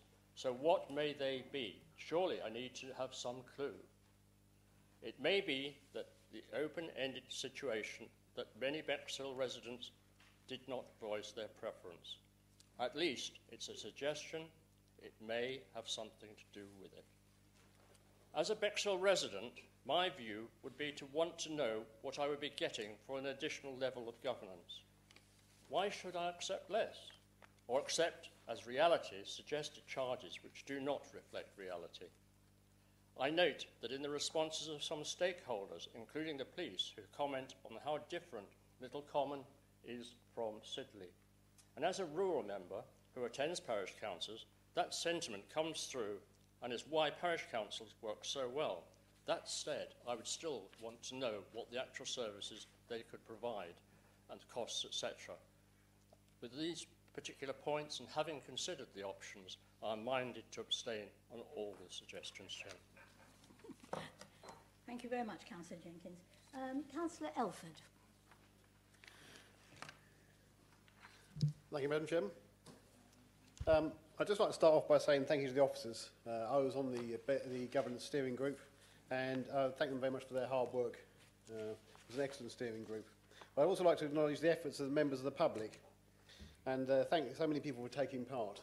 We have had an overwhelming response. I think it was important for all the options to come forward. I did propose and I seconded these the scrutiny committee. We are indeed debating on whether to bring in a tax-raising body, possibly.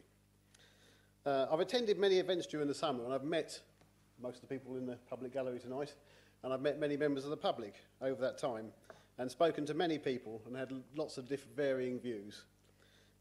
If we go through the four options, the area committee, I have to say I didn't encounter much support for that.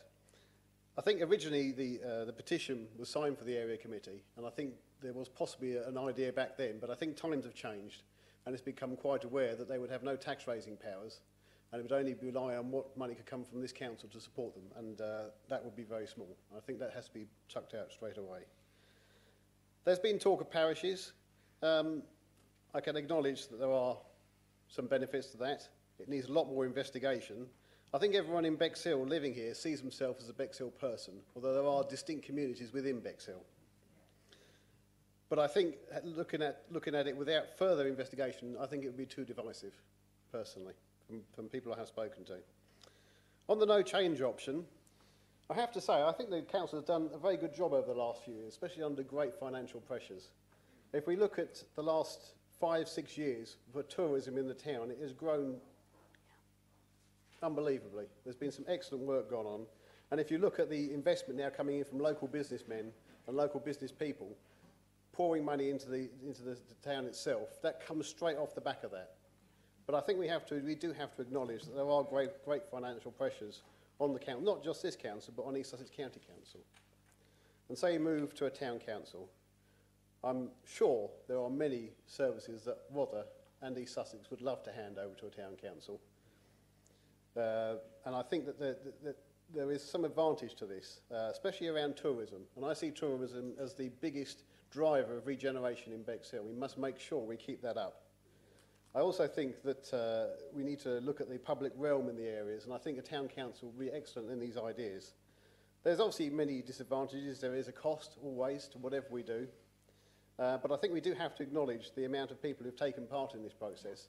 And whatever decision we make tonight, whether it's a no change, a town council or the parishes or area committees, we need to make sure that we engage people more in the future. Yeah. I would also just like to finish by saying something, echoing some words that Councillor Clark said, with a slight change. As a Conservative councillor, I am free to vote for a town council. Thank you very much indeed. Councillor Elliston. Thank you, Chairman. As a rural member, which I share a patch with you, we have 2 villages, 2 parish councils, and the parish council work very hard, very well indeed. If it wasn't for the parish councils, a lot of things would not have happened in Ticehurst and Etchingham. And I feel that if a town council came to a large area like Battle, like Bexhill, it would be like a parish on steroids, because it's got so many more people, and they could do a lot more with the money. And obviously, things like health and roads and things happen elsewhere, but the bits which the parish councils do for their people is excellent, and I'm sure it can be done even more so at Bexhill. So I'm in favour of a town council. Thank you very much indeed, Councillor Wilson. Councillor Bonds. So I'm not against devolving power. It's that what it says is you should look at viable areas and viable Bexhill. I am a little worried, I confess it. You would actually find a revolt after a time in some of the poor areas in certain places. You go to Sidley, and it's very little percent. You go to Old Town, you're down to about 5%. So it's not a very even. If we're going to talk reality, and I really do want to take issue with this, the notion somehow that you can actually run the existing services to which there is a special expenses that are involved. At the moment, on my rough calculation, and I would guess it, in terms of the special precept services, is great. In fact, all my experience, I'm afraid, is to do things. It is no good, Madam Chairman, having a county itself. The notion, and I accept, when made about the leaflet, that what it talks about is the running cost. Yes, this would actually be relatively low, over 100,000, but still living. I can tell you, I was in the rural areas, quite people vote. So a very interesting challenge. What is this country? I can tell you, as a chairman of the parish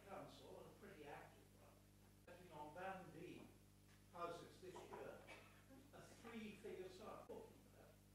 And let's be realistic about it. That is precisely what a precept which a town that is active and vigorous will actually ask its people to come forward and do. Fine, I think it will send to Bexhill.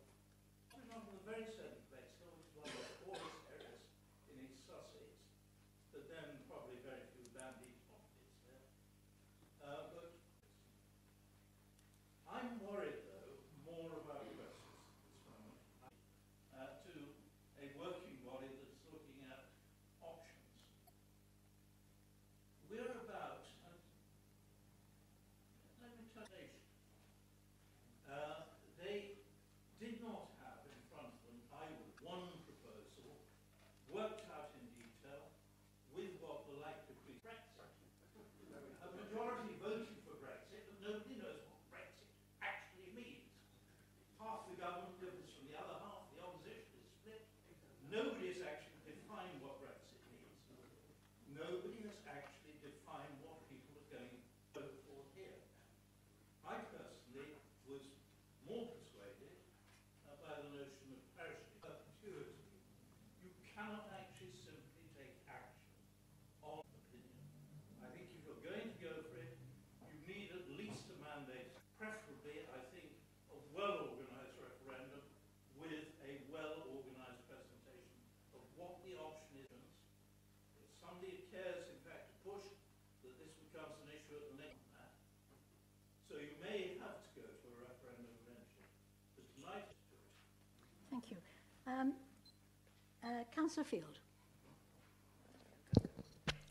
Thank you. We've heard tonight a lot about the cost of a town council, or the potential cost of a town council, or the alleged cost of a town council, and various figures have been quoted.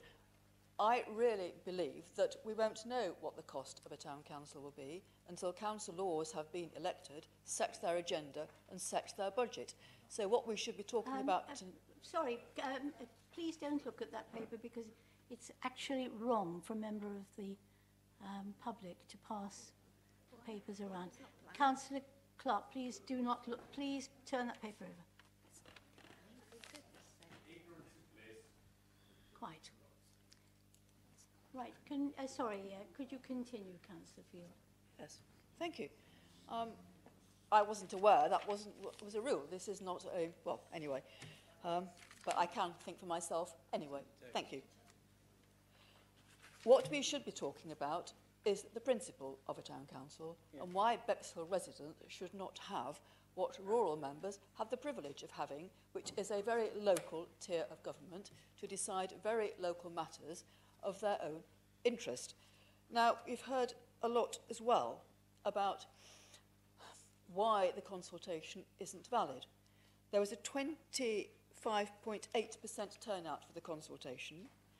93.5% of those people who responded voted for a town council, and only 350 people voted for no change, i.e.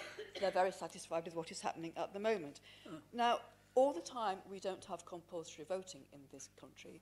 We are faced with a position where people get elected on very small percentages of the vote at all. In a recent by-election for this district council, there was a turnout of 20.5%.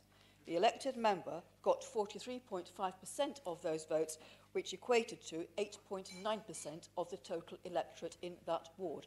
So you can't say with any justification that 93.5% of people voting have no real validity. It just doesn't work.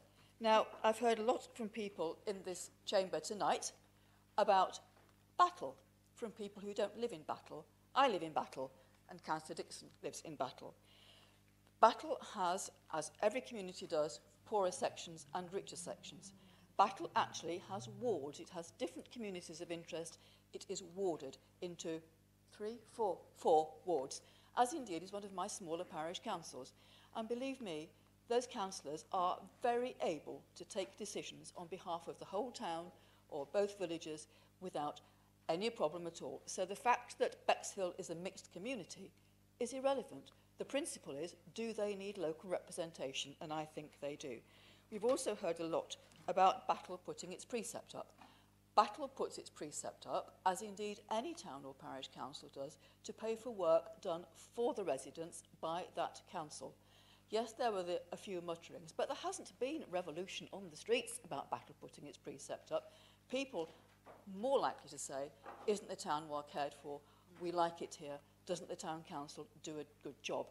Isn't it great that the council staff come out and grit the roads when they don't have to? They grit the pavements when they don't have to. They mow, they tend street lights, they look after the cemetery, and they do all those things which Rother doesn't have to do for them, and which actually the residents like to have done by local people who they recognise when they're walking down the street. And they stop us and say, you know, what about this? What about that? So I think it is not right to deny Bexhill residents the right to have the same privileges as the rest of us do. Thank you very much indeed. Okay, Councillor Earl. Thank you for giving me the chance to just come back. I was very disappointed in one thing that Councillor Jenkins said. He would want to know if he was going to vote for something, what he was going to get for his money. Very good point. But at the stage the consultation went out, it couldn't actually know what powers would be devolved, what responsibilities would be taken up by a new authority. And so to set a budget or a precept for work that they don't know what they'd be asked to do or even be allowed to do is a very difficult thing. And I agree totally with what Councillor Barnes has just said about we got it wrong.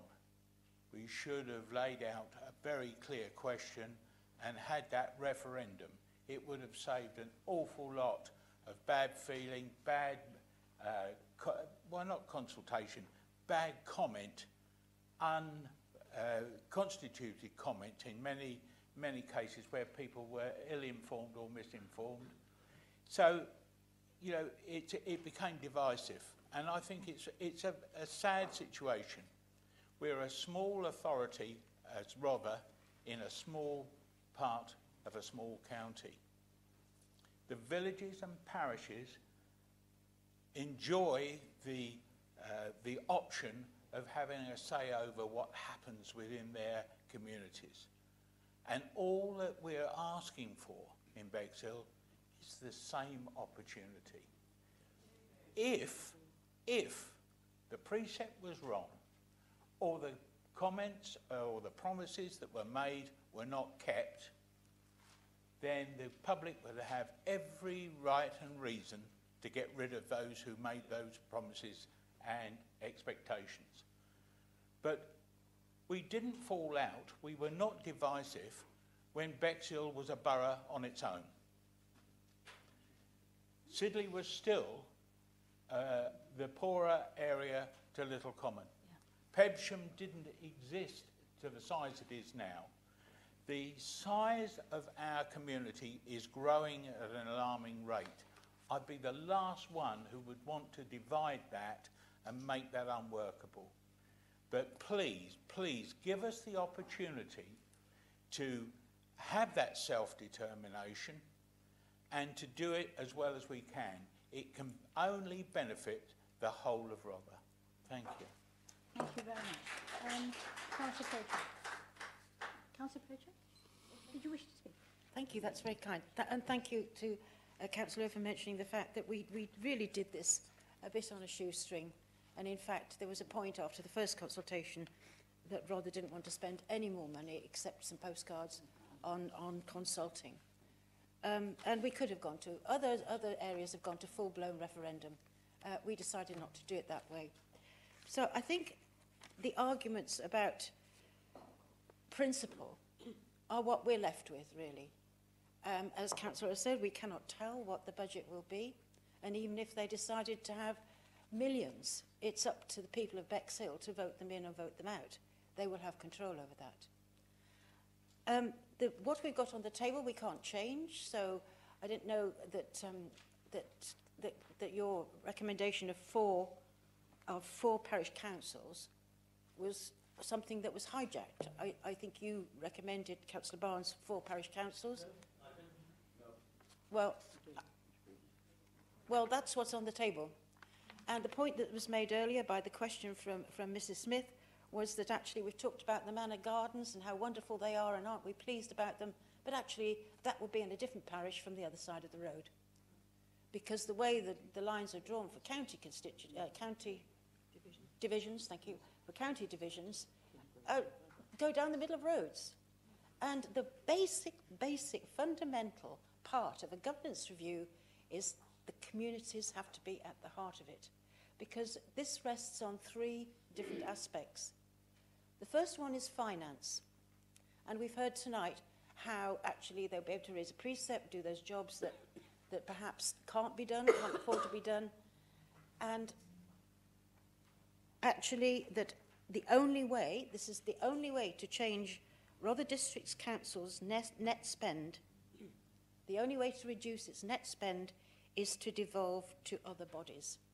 Not my words, our Treasurer's words. So we haven't got a body to devolve to in Bexhill. So this would be an advantage to the finances of Rother. The other thing is services. And are the services fit for the future? And as we've heard with the Battle, and I've heard Councillor Mrs. Earl Williams saying this, you'd go through Battle and how well looked after it is. The flower beds, the borders, everything is really well looked after. That's one thing parishes do really, really well, working with the county. And in Rother District Council, in my parish, we have actually paid for a steward. He's a steward for us, our own village, and they voted the precept for that. And he works with the county council, in partnership with the county council. So the best thing that I saw was the comments from the clerk to Rye Town Council. And he's been a clerk for many, many years, both of Rye and smaller parish. And this was before the result of the consultation. And he said, he described how, and those people of your own parishes, they know this, how you could actually improve life for people where you live. And isn't that what we came on the council to do, to improve things? And so he lists some of the services that a Bexhill Town Council could provide. And actually, if you look down the Rye list of services in their precept, they do wonderful things in Rye. They support tourism, they support the festivals, they support the sports. And the list that the Rye Town Clerk gives is tourist information services. My goodness, Hastings just won an award for their TIC. We haven't got one in Bexhill.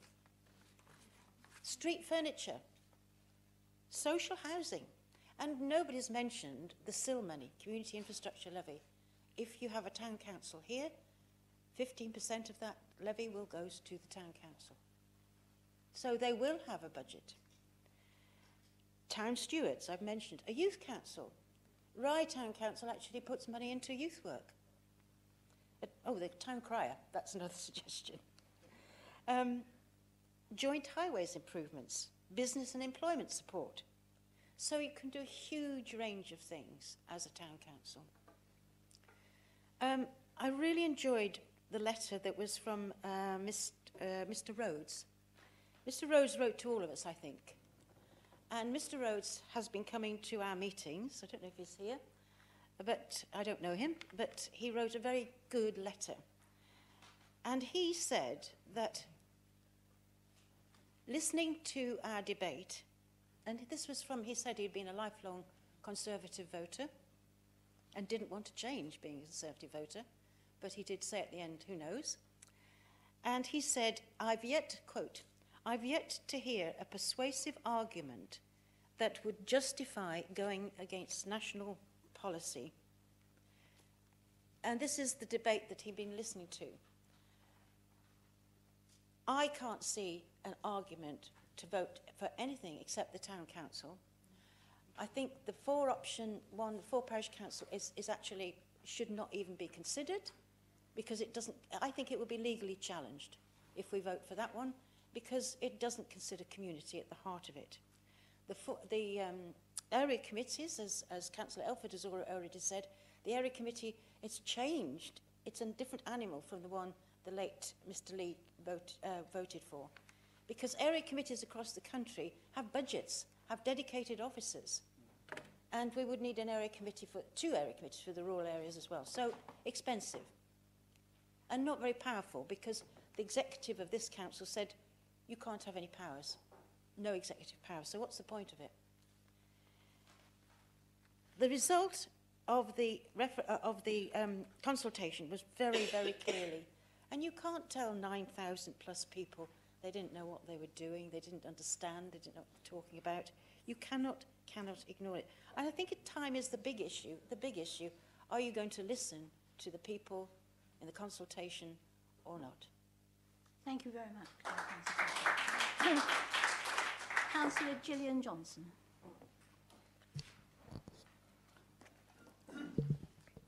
Thank you very much, Chairman. I'll be very brief, as so much has already been said, so I'll just made a few notes. Certainly, as a Bexhill councillor and as an ordinary resident of Bexhill, I've spent many hours, days, nights, as we probably all have, considering all 4 options of this consultation. Area councils. Well, the petition signed by 4,000 residents obviously started this procedure. It seemed like a good idea on the surface, but we then understood that it would have to be duplicated across Rother, as Councillor Prochak just alluded to.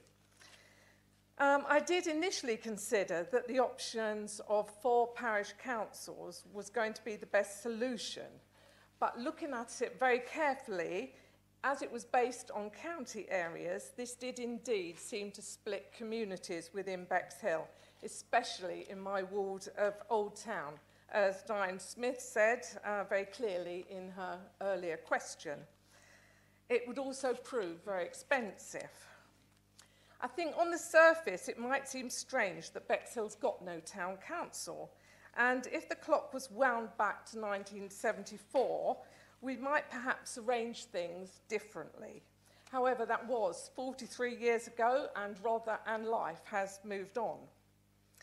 In today's world, we all know how difficult it is for hard-working families to make ends meet. And at this time, I do not feel prepared to add more to their outgoings by establishing an additional tax-raising body that would undoubtedly increase their council tax. In my own area of Old Town, this consultation failed to ignite any passion at all. We had the lowest respondents to this consultation. More than 85% of the population did not respond, and I certainly only received 2 emails from residents in Bexhill lobbying and asking for a town council. I haven't just relied upon the consultation, I've also been busy taking my own straw polls and opinions across all family, friends, and I've got a vast acquaintance of people, younger usually, in Bexhill, who show absolutely no desire for change.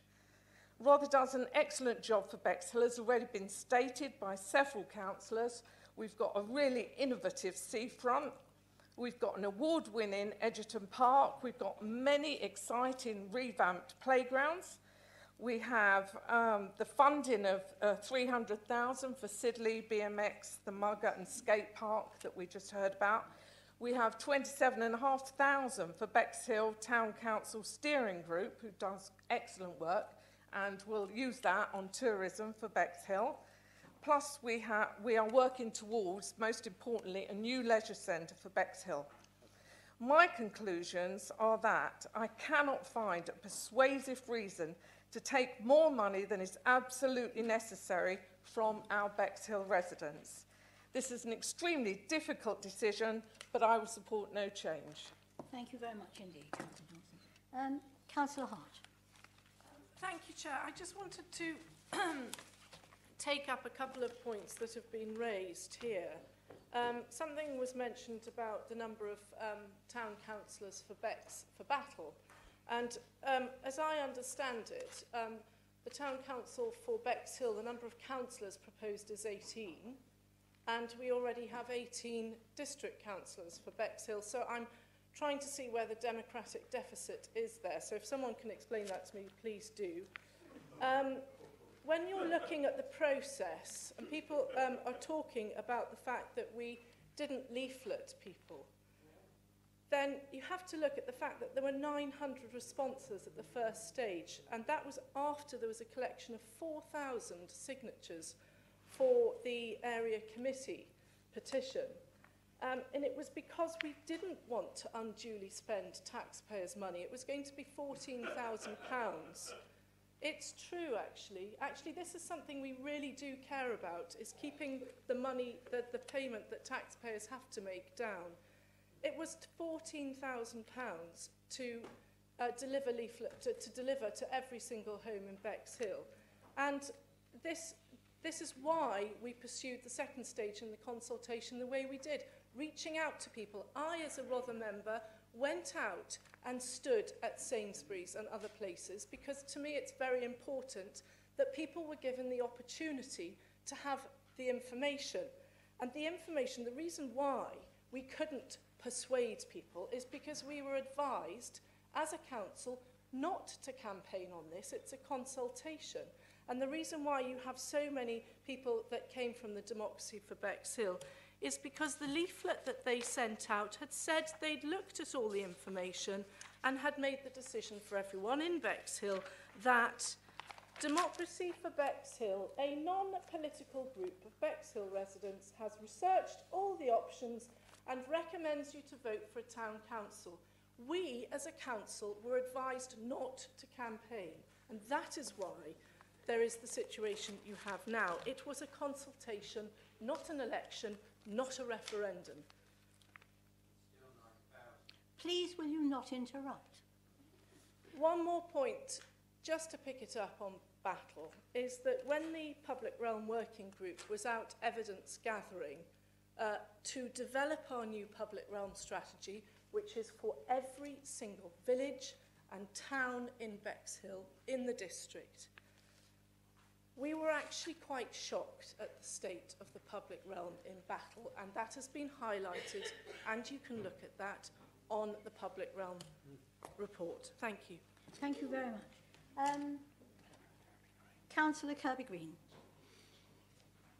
Thank you, Chairman. I'll be very brief because I think everyone's pretty much said what I was going to say. There are just two things I'd like to come back to with Councillor Project. She said that Battle looks really lovely. It does, but Bexhill does too. A lot of people in my Darwell ward come to Bexhill. Loads of people with families come to Bexhill because they like the seafront, they like the beach, and they like the Delaware and the events that go on there. So I don't think we should be knocking Bexhill. I think Bexhill is just as nice as Battle. So I don't see how a town council would make Bexhill look any better. The other thing is Council Project makes a reference to voting people out. I think a couple of people have said this, voting people out if they don't like the precept. Well, I could be wrong, but I believe across Rother, generally we don't have elections for town and parish councils because we don't get the people to stand for them. So if you don't get enough people, you won't be having an election, so you won't be able to vote people out. I followed this very closely. I've been looking on social media, and I'd still like to understand what a town council would do, which is not already being done by Rother District Council. There's been a huge amount of misinformation out there. I can't believe how much misinformation has been out there about what a town council can do. I think a lot of people are confusing a town council with a borough council, and it's a very different beast. I've also read comments about being able to determine planning applications. Well, believe me, a town council will be able to determine planning applications no more than Burwash Parish Council can.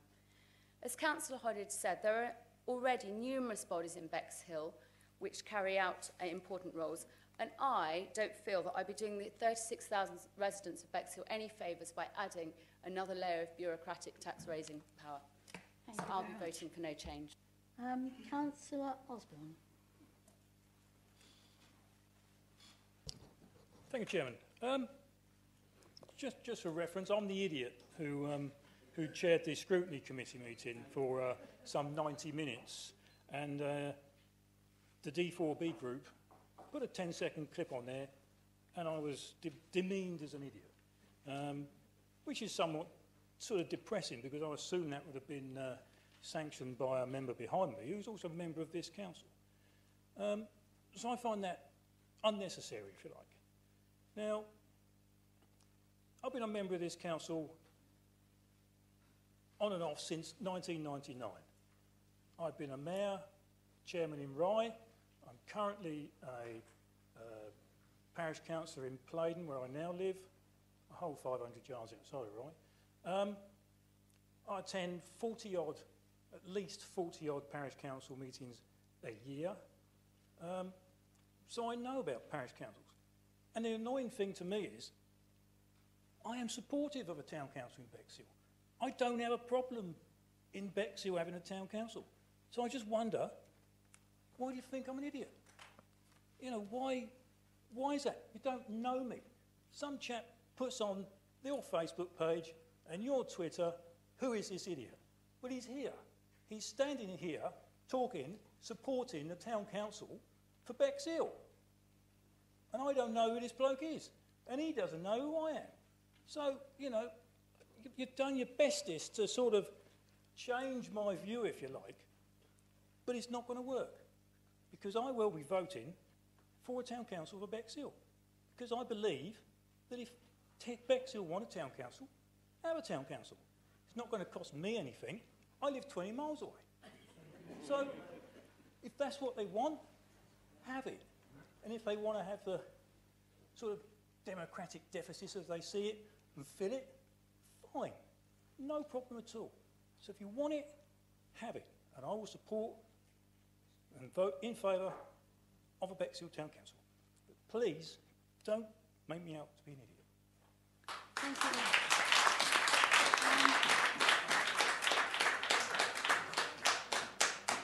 Councillor Field. Thank you. I did consider I needed just to come back.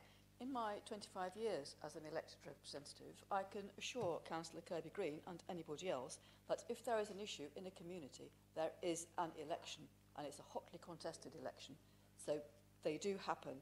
Now, the thing that has really surprised me about this debate, about Bexhill and its future and its town council, is how much Battle has featured in the discussions, because I didn't think we'd come here to talk about Battle, but we have. So, the issues itemised in the public realm, considerations in Battle, are not things that the town council does. The town council does many things. The faults that were found, if faults they were the responsibility of either this authority or the county council. So you can't actually use the state of Battle as a reason not to have a town council in Bexhill. And as to campaigning or not to campaign about this issue and express a view openly about the issue before the debate tonight, I heard this remark from across the chamber, so I took advice from our chief executive, and sadly he can't answer for himself because this is a meeting where that doesn't happen. But the advice I was given was, by all means express a view, by all means campaign, because campaigning for people, supporting people who are campaigning, is what we're elected to do. Thank you very much. Anybody else? Does anybody else wish to speak? Oh, Councillor Clark. I want to make a general point because, quite rightly, some councillors have said all the good initiatives that have been carried out in Bexhill, which is true. But what is also most definitely true is they're not getting that message across.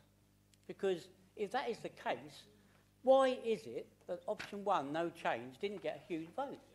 I mean, Councillor Johnson talks about, I spoke to all my friends in my ward, and they all didn't want no change, which has got 23 friends, because that's how many people in Old Town voted for no change. So this council has got a real problem with communication. And whoever is the person who is the portfolio holder for Bexhill Affairs needs to get that message out, because the residents obviously don't believe it. Thank you very much indeed. Councillor Kenfield. Thank you, Madam Chairman. When this started off, I had thought, yeah, it could be an idea. Then I started researching it, like all of us have. And we've learnt through our research the cost of what might be incurred. It's all guesswork, but we've got a fair idea where we're going, or where they want to go. Yep. My biggest problem is that the pamphlets and the information that has been pushed out just 15p a week. There's no mention that that will go up when we do more. So I think, quite honestly, a lot of people looked at this leaflet, they listened to all the words that were being pushed at them with rose-coloured glasses on. And I've got great concern. There are lots of people in this town, although it's perceived to be a wealthy town in some areas, who aren't wealthy. They might be asset rich, but they've got no money in their pockets.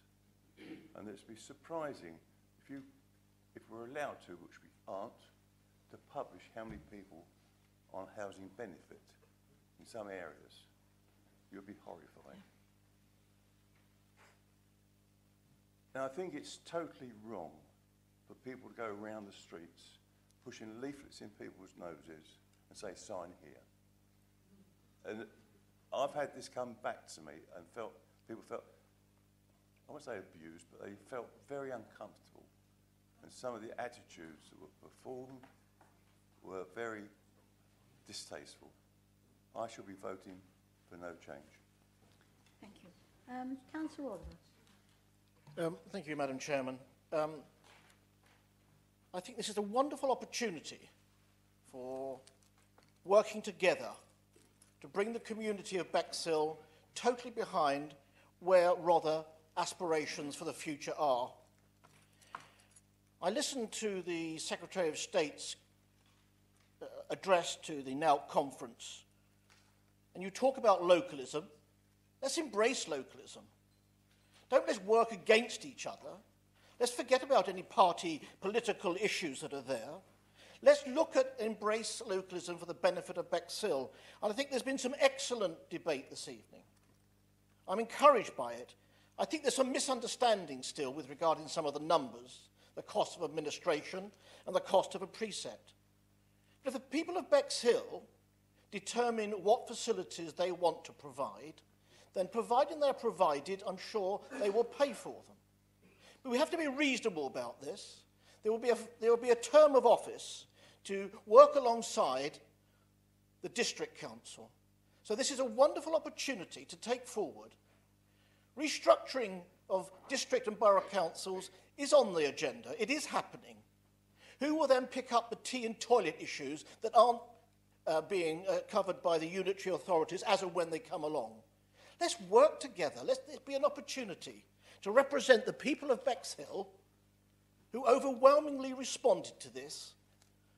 Consultation, a preferred response. We know it wasn't a vote, but people were engaged. As Councillor Barnes said, the process wasn't a particularly well-organised process. At the beginning of the year, the leader of Rother District Council identified that the governance review was an irritant and it was going to get in the way. Well, it shouldn't do. He felt he had more important objectives there, which I agree with. But now we've got it this far, and we've actually sparked some enthusiasm for our local community. Let's take it up. Let's move forward with it. Don't let's infight. Let's work together. It's a wonderful opportunity of which everybody can take credit for. Like the Community Action Group in Sidley for the skateboard park, the youngsters who got out there, our MP who supported it, with other members of the community. A wonderful opportunity. Let's encourage our tourism, our event organisers, the guys who put their hands in their pockets to organise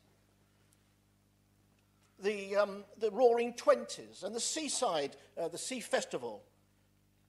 Let's support these people. Come on, this is our chance to show that we can work together. And I would really hope that the Town Council option will receive your support this evening.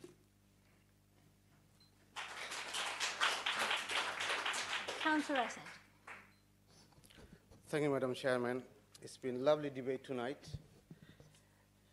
I would like to begin by express my resident heart of the Bexhill RDC. And if there is anything good negatively impact to the resident, then it should our interest to avoid that. Having a town council complicate and structure proceeding of this RDC and would therefore increase the council tax bill of the residents. This would clearly have negative effect on the resident.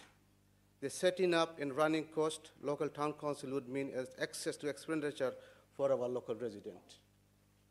Additionally, one of the main issues is that majority of these Bexhill residents have not come to forward the consultation to, which we have to question why. Do they know this difference between the current RDC and town council?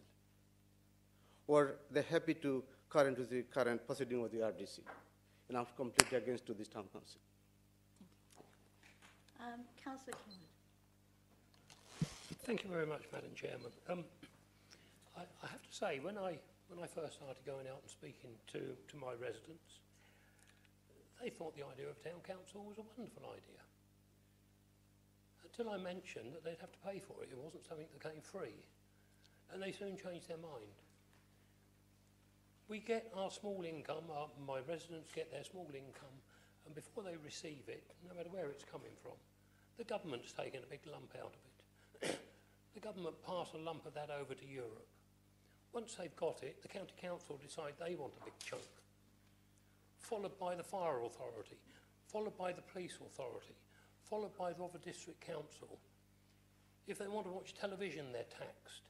If they want to flush the toilet, they're taxed. They're taxed enough, and I cannot even dream of agreeing to another tax-raising body for the poor residents of Bexhill. We've heard what's to come. We've heard what's to come. Councillor Barnes over here has already mentioned it.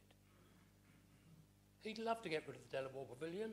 My colleague here on my right, Rye for donkey's years have been dying to get rid of the Delaware Pavilion and pass it back over to Bexhill for them to pay for it. £500,000 a year we support the Delaware Pavilion with, and that £500,000 raises funds from the Art Council. If it couldn't be paid by any future town council, we would lose the Art Council funding and the place would probably stand empty and closed. At the moment, it's a rather asset. We've already heard Councillor Barnes. He's already said, oh yes, good opportunity to get rid of it. Lord Amptild, love to get rid of it. We used to have one sat over there, Shackleton. He would like to blow it out of off of the face of the earth. So we know what the rural members think about the facilities in Bexhill. We've spoken about our sports facilities that we're hoping to build. I would suggest that the moment that we have a town council formed, the first thing that the rural members will be saying is, not on your Nelly. We need to spend that money in the country area. The way they did before when the Conservative group lost power. Every time we wanted to do something, we had to barter. We had to put a swimming pool at Rye, which cost a fortune to run, purely to get things done in Bexhill. I just could not possibly dream of forming another tax-raising body in this for Bexhill, for the poor residents who, as has already been said, they are asset-rich, cash-poor. I think that's all I want to say at the moment, Madam Chairman. I will wait to speak later. Thank you. Councillor Hart. Just going to take up with umbrage with you, Councillor Kenwood there. As a rural member and as the portfolio holder for tourism and culture for Rother, I support Rother District Council having the Delaware Pavilion. It's absolutely vital for our tourism industry. Thank you. I suspect that we're probably coming to the end of the debate. Is there anybody else who would really like to speak before I hand over to Councillor Maynard, who, as Chairman of the Cabinet, is... Sorry. Oh, Councillor Hughes? I'm so sorry, Councillor Hughes.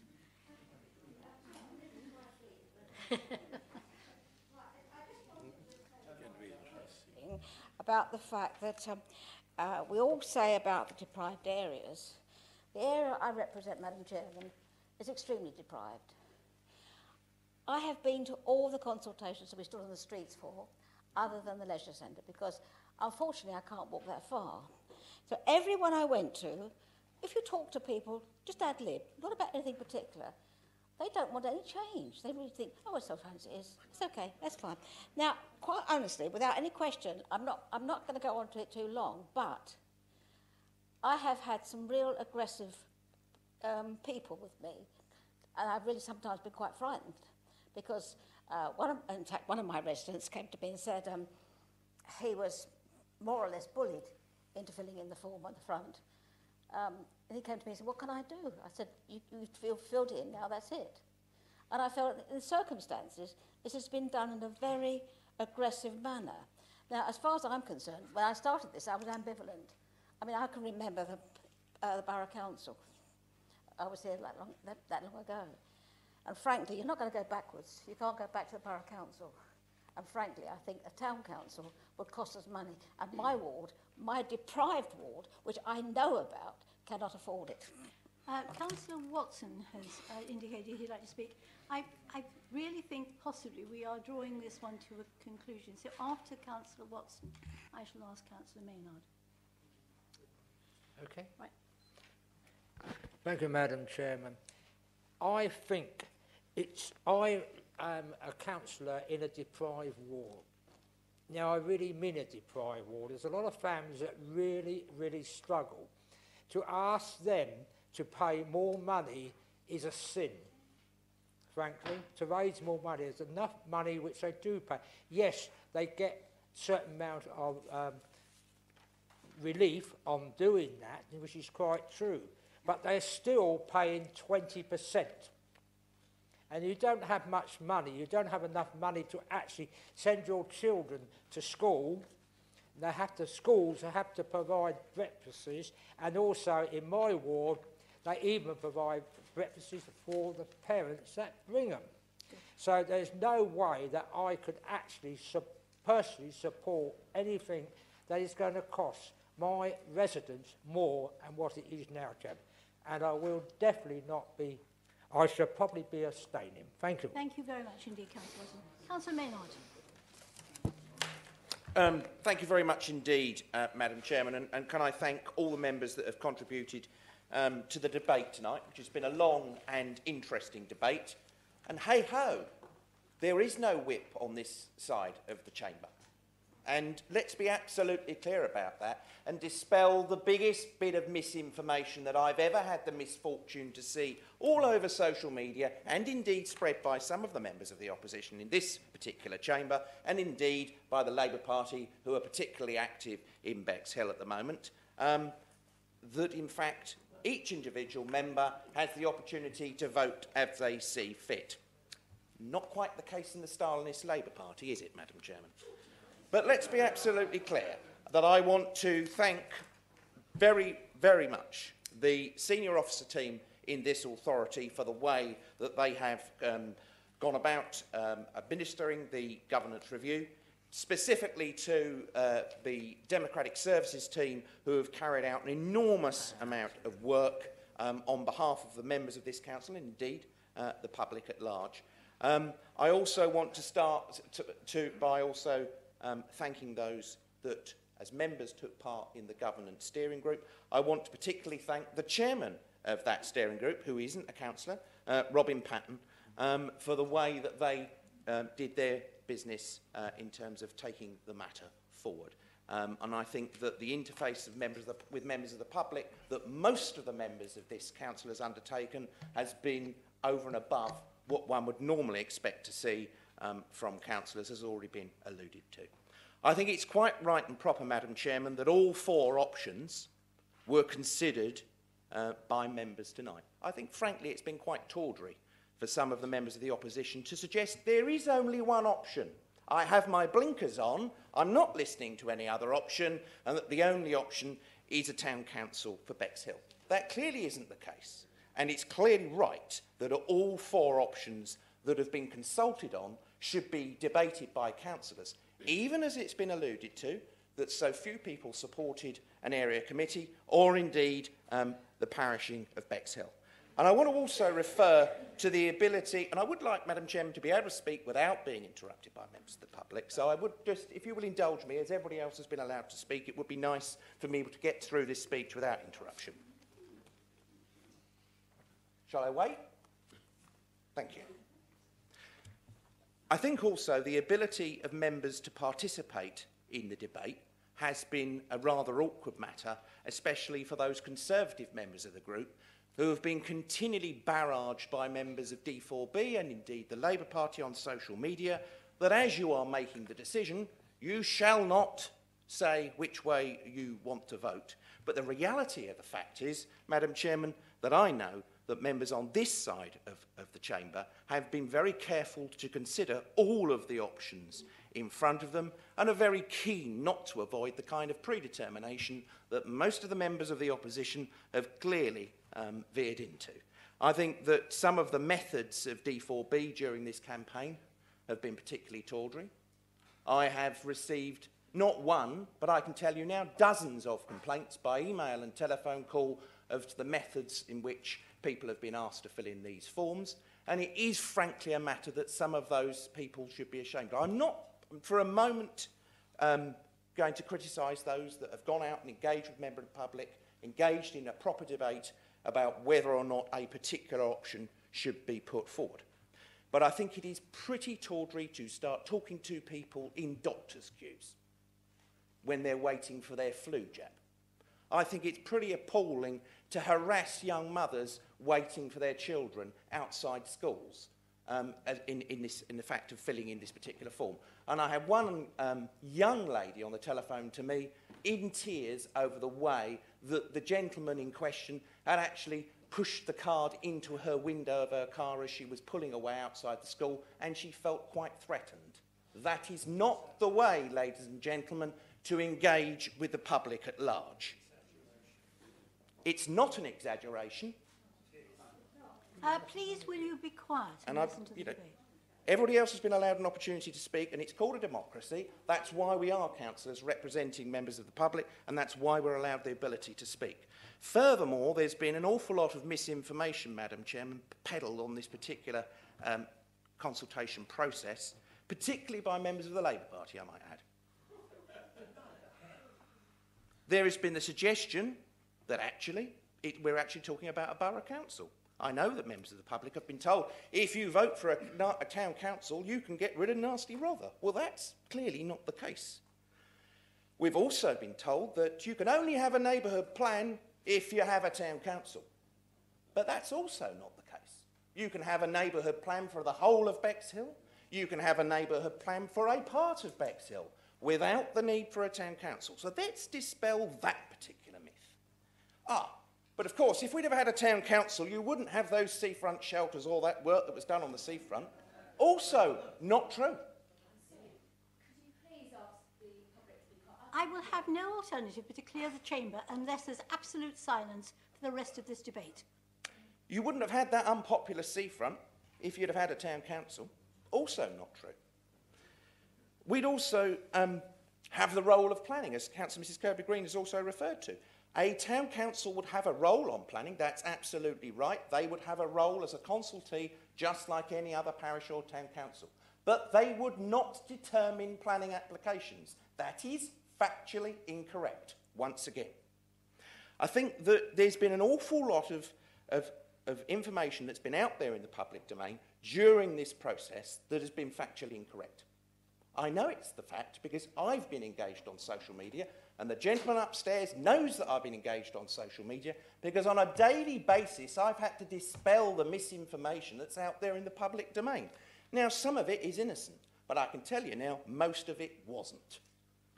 I think we need to be really clear on the positive benefits of some of the things that Rother has done over the past, not just last year, over the past decade or so, in terms of working with other organisations, in terms of the way that we spend money with other local organisations, and I'm talking specifically about voluntary organisations, I'm talking specifically about partner organisations that help us do the things we need to do to help the residents of Bexhill.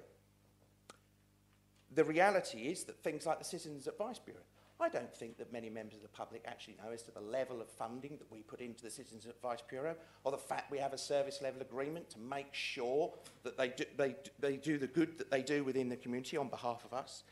I don't think that many members of the public know that there's a town centre steering group. I don't think that many members of the public know that there's a town team that have actually been doing an awful lot of work to smarten up the public realm within Bexhill. I don't think that members of the public know that it was this district council that enabled the Hastings Furniture Service to take up their site in London Road and prosper for those that are disadvantaged in Bexhill. What I think the general public do know is the massive investment that this authority has put into Bexhill that's been at a hitherto unknown level since I became leader in 2007. Let's be absolutely clear about 5.4 million, Madam Chairman, for the seafront. Let's talk about £1 million that went into the Bexhill Museum. Let's talk about £1 million that went into Edgerton Park. Let's talk about the massive investment that's gone into Sidley, into the former Sidley Goods Yard. But you see, members of the opposition would like to water that down and not tell you all of the good things that Rother does. But I would agree with Councillor Clark when he says we need to get smarter about communicating the good things that Rother does. That is absolutely important. But I've stood up in the past and I've talked about finance. And I've talked about public services and how frontline services need to be at the forefront of what we do. Let's put that in a little bit of a context. The amount of government funding, we all know, has been reduced. And there's a local government settlement coming tomorrow, and we need to look at the bigger picture. I've said before, I've stood here and said, isn't it a bit of a folly to be obsessing over the governance of Bexhill when there is a bigger picture over the amount that central government is giving to local authorities? And let's be brutally honest about the state of finances, whereupon the district and borough councils across the country are affected. Indeed, here East Sussex Council is looking at huge challenges around the issues of adult social care and indeed children's services. Now, why am I mentioning that? Well, let me be very clear as to why I'm mentioning that. Is because the government knows it's got to respond to this particular issue. So how is it going to respond? Well, I can tell you now, I don't think there'll be any new money coming from government, because unlike the previous Labour Party, there's no money tree where we can magically get that funding. Let me be absolutely fair as to what the government might do, because again, it's a little bit crystal ball gazing, but we know the mood music is such that they can do two things.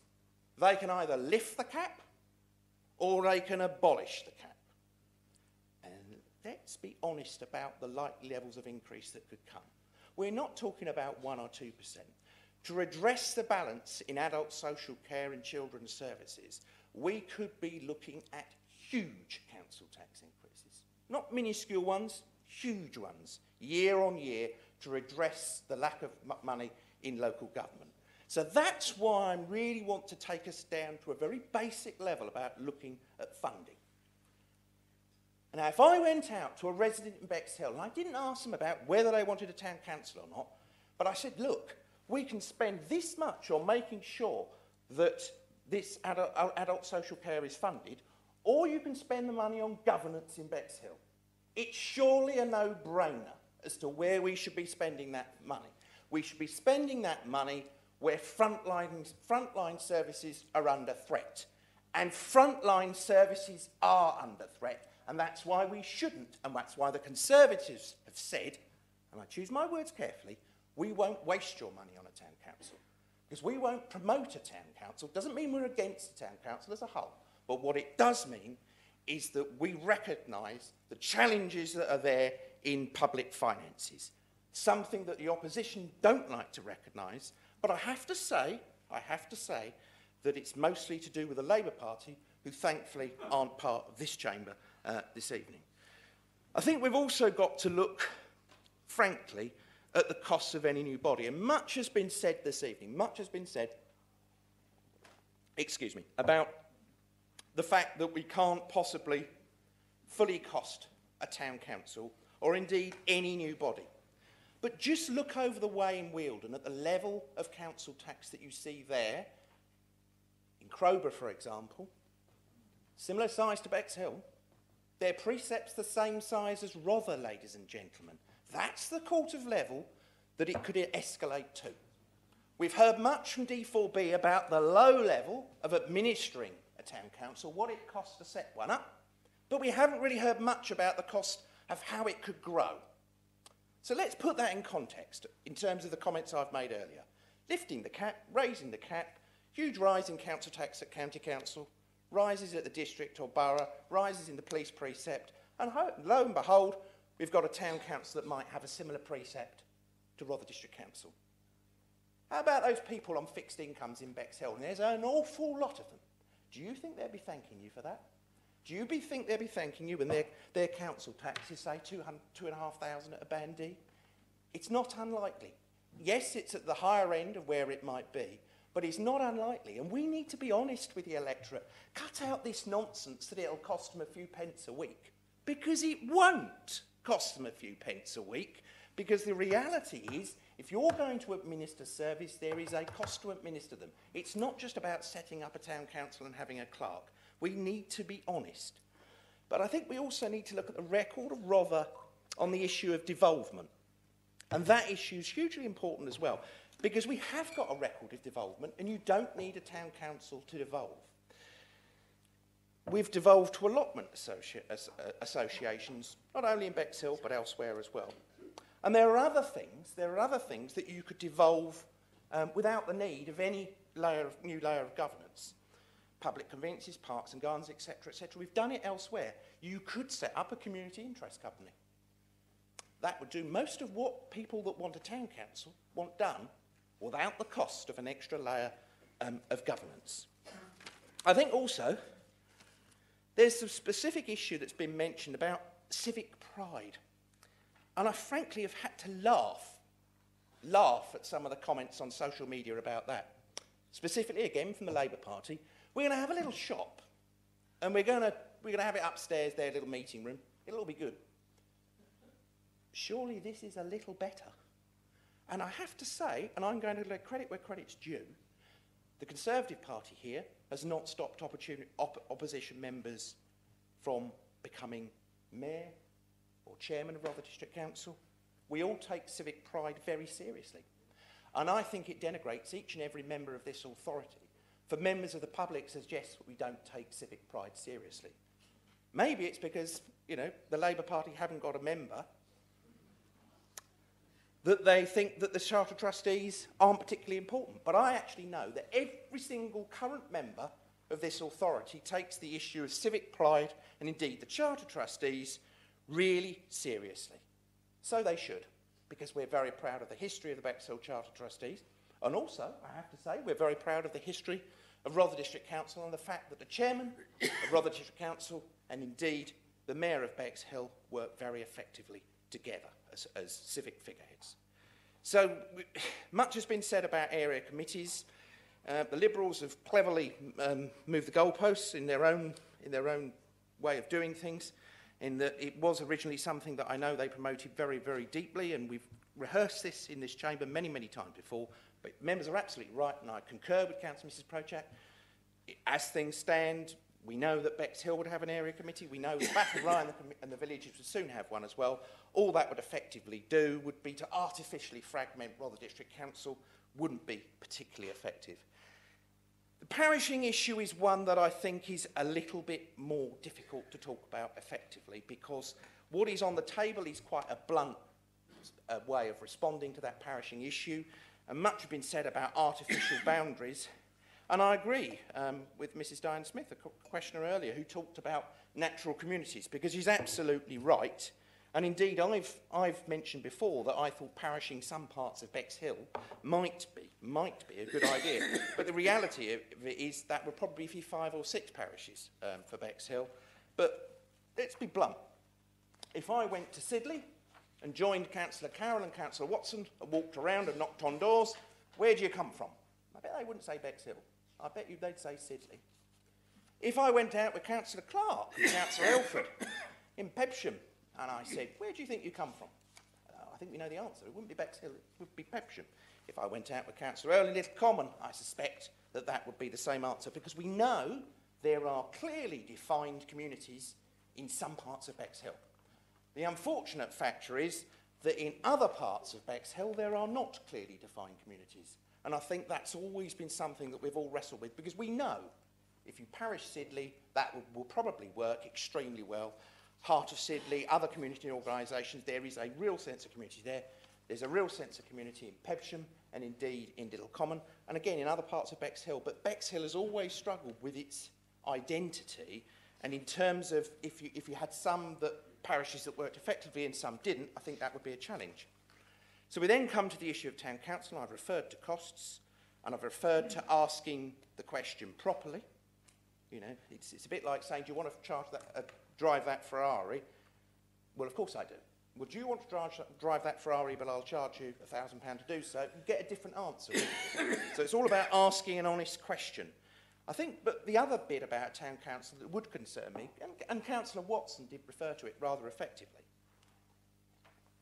is whether or not it would be fair to all parts of Bexhill. And the reality is, I suspect that most of the funding would go into the centre of the town.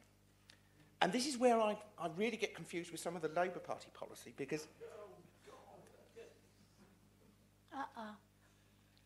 Because they always want to campaign very hard in Sidley. The response rate in Sidley has been markedly low. The reality is that if you had a town council, you could see parts of Sidley, the areas that would really struggle to pay, underwriting projects in other parts of the town. And I think that's a serious consideration. I think the other serious consideration is whether or not there is a silent majority that haven't voted because they're happy with the status quo. And I think there is a genuine case for making that that might be the case. I think that had we not taken legal advice that said that you can't go out and actively take part in the campaign, I think that we would have seen a somewhat different result. But I think the reality is we do need to talk about the last election. And the last election was fought on this particular issue, and it was a landslide for the Conservative Party. And I do return to the issue that Councillor Oliver brought up at the Scrutiny Committee, which is the issue about executive power, because it is clear that there are more than one issue. There's more than one issue here. There is and it's been said on social media, we may as well be open about this. It's not just about the issue of town council. It's about the issue of executive power for non-Conservatives in Bexhill. We need to be honest about that. Because Councillor Maynard. I'm going to wind up. We need to be honest about that, because our record of working with the opposition actually has been quite effective. We've had opposition chairmen of working groups, we've had opposition vice chairmen, we've had a very good record of actually making sure that the civic roles are properly divided up. And I think that, you know, we all strive to make Bexhill a better place. We've got a regeneration agenda that we've seen that's been very, very proactive over the years, and we've seen that seafront towns can stagnate. But this regeneration agenda versus no change agenda is something that, on this side at least, we've been very aggressive in putting forward. But I would welcome, genuinely, sensible suggestions from members of the public, from organisations, on how we can improve things in Bexhill. That is a genuine offer. I made that offer a while back, but I make it again this evening. And this anti-Rother view that is perpetuated by misinformation in the town is something that we need to change. And Councillor Clark is quite right when he says, as I said earlier, that we need to improve that communication and talk about some of the good things we do.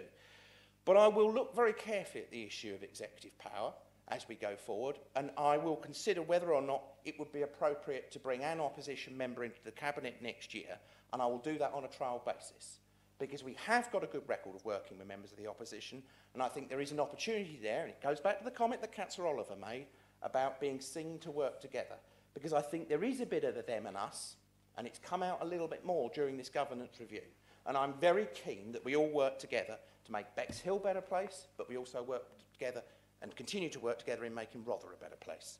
Thank you very much, Thank you, Councillor Maynard. Could I have a proposal, please?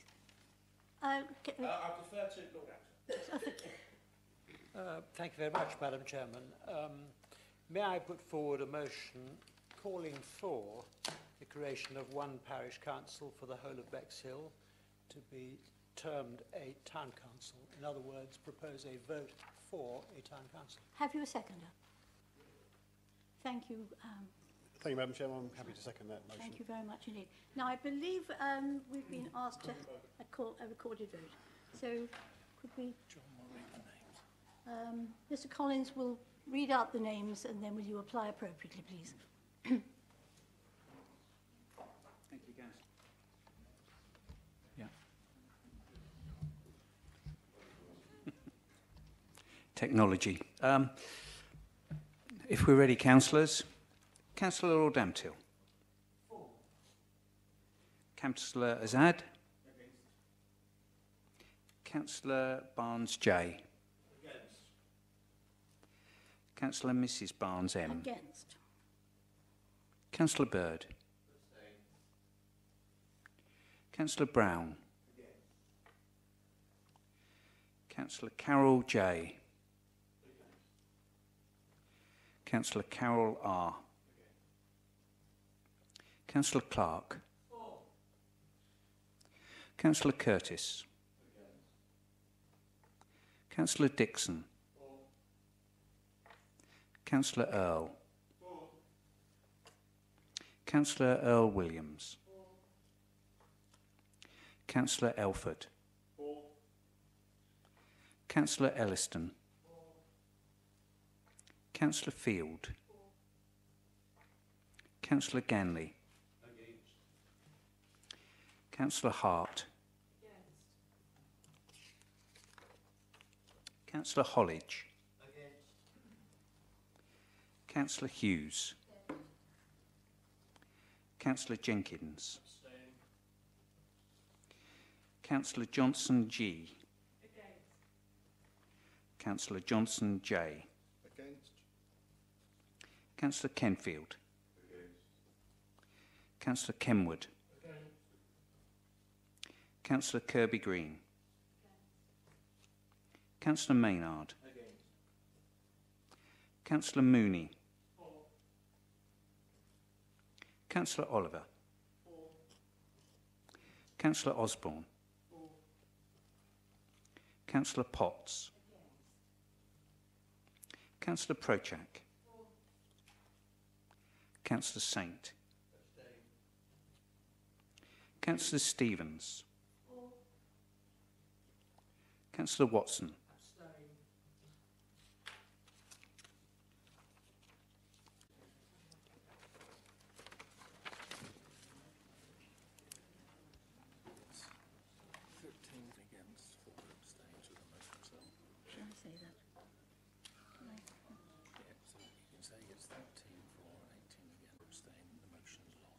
Right. The result of that counted vote was 13 for the motion, 18 against, with 4 abstentions.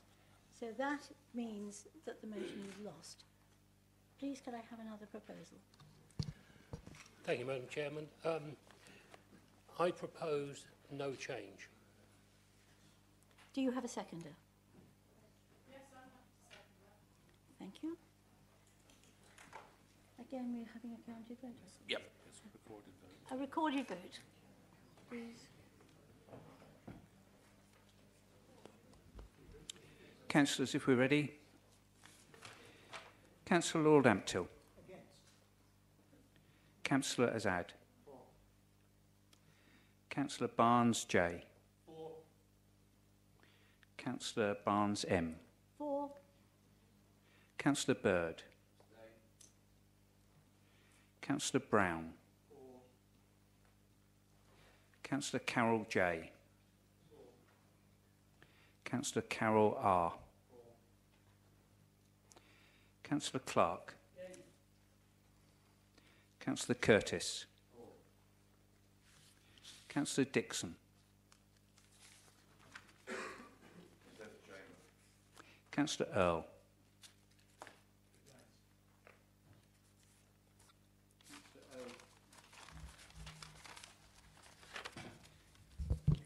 Councillor Earl Williams. Councillor Elford. Councillor Elliston. Councillor Field. Councillor Ganley. Councillor Hart. Councillor Hollidge. Councillor Hughes. Councillor Jenkins. Councillor Johnson G. Councillor Johnson J. Councillor Kenfield. Councillor Kenwood. Councillor Kirby Green. Councillor Maynard. For. Councillor Mooney. Councillor Oliver. Councillor Osborne. Councillor Potts. Councillor Prochak. Councillor Saint. Councillor Stevens. Councillor Watson.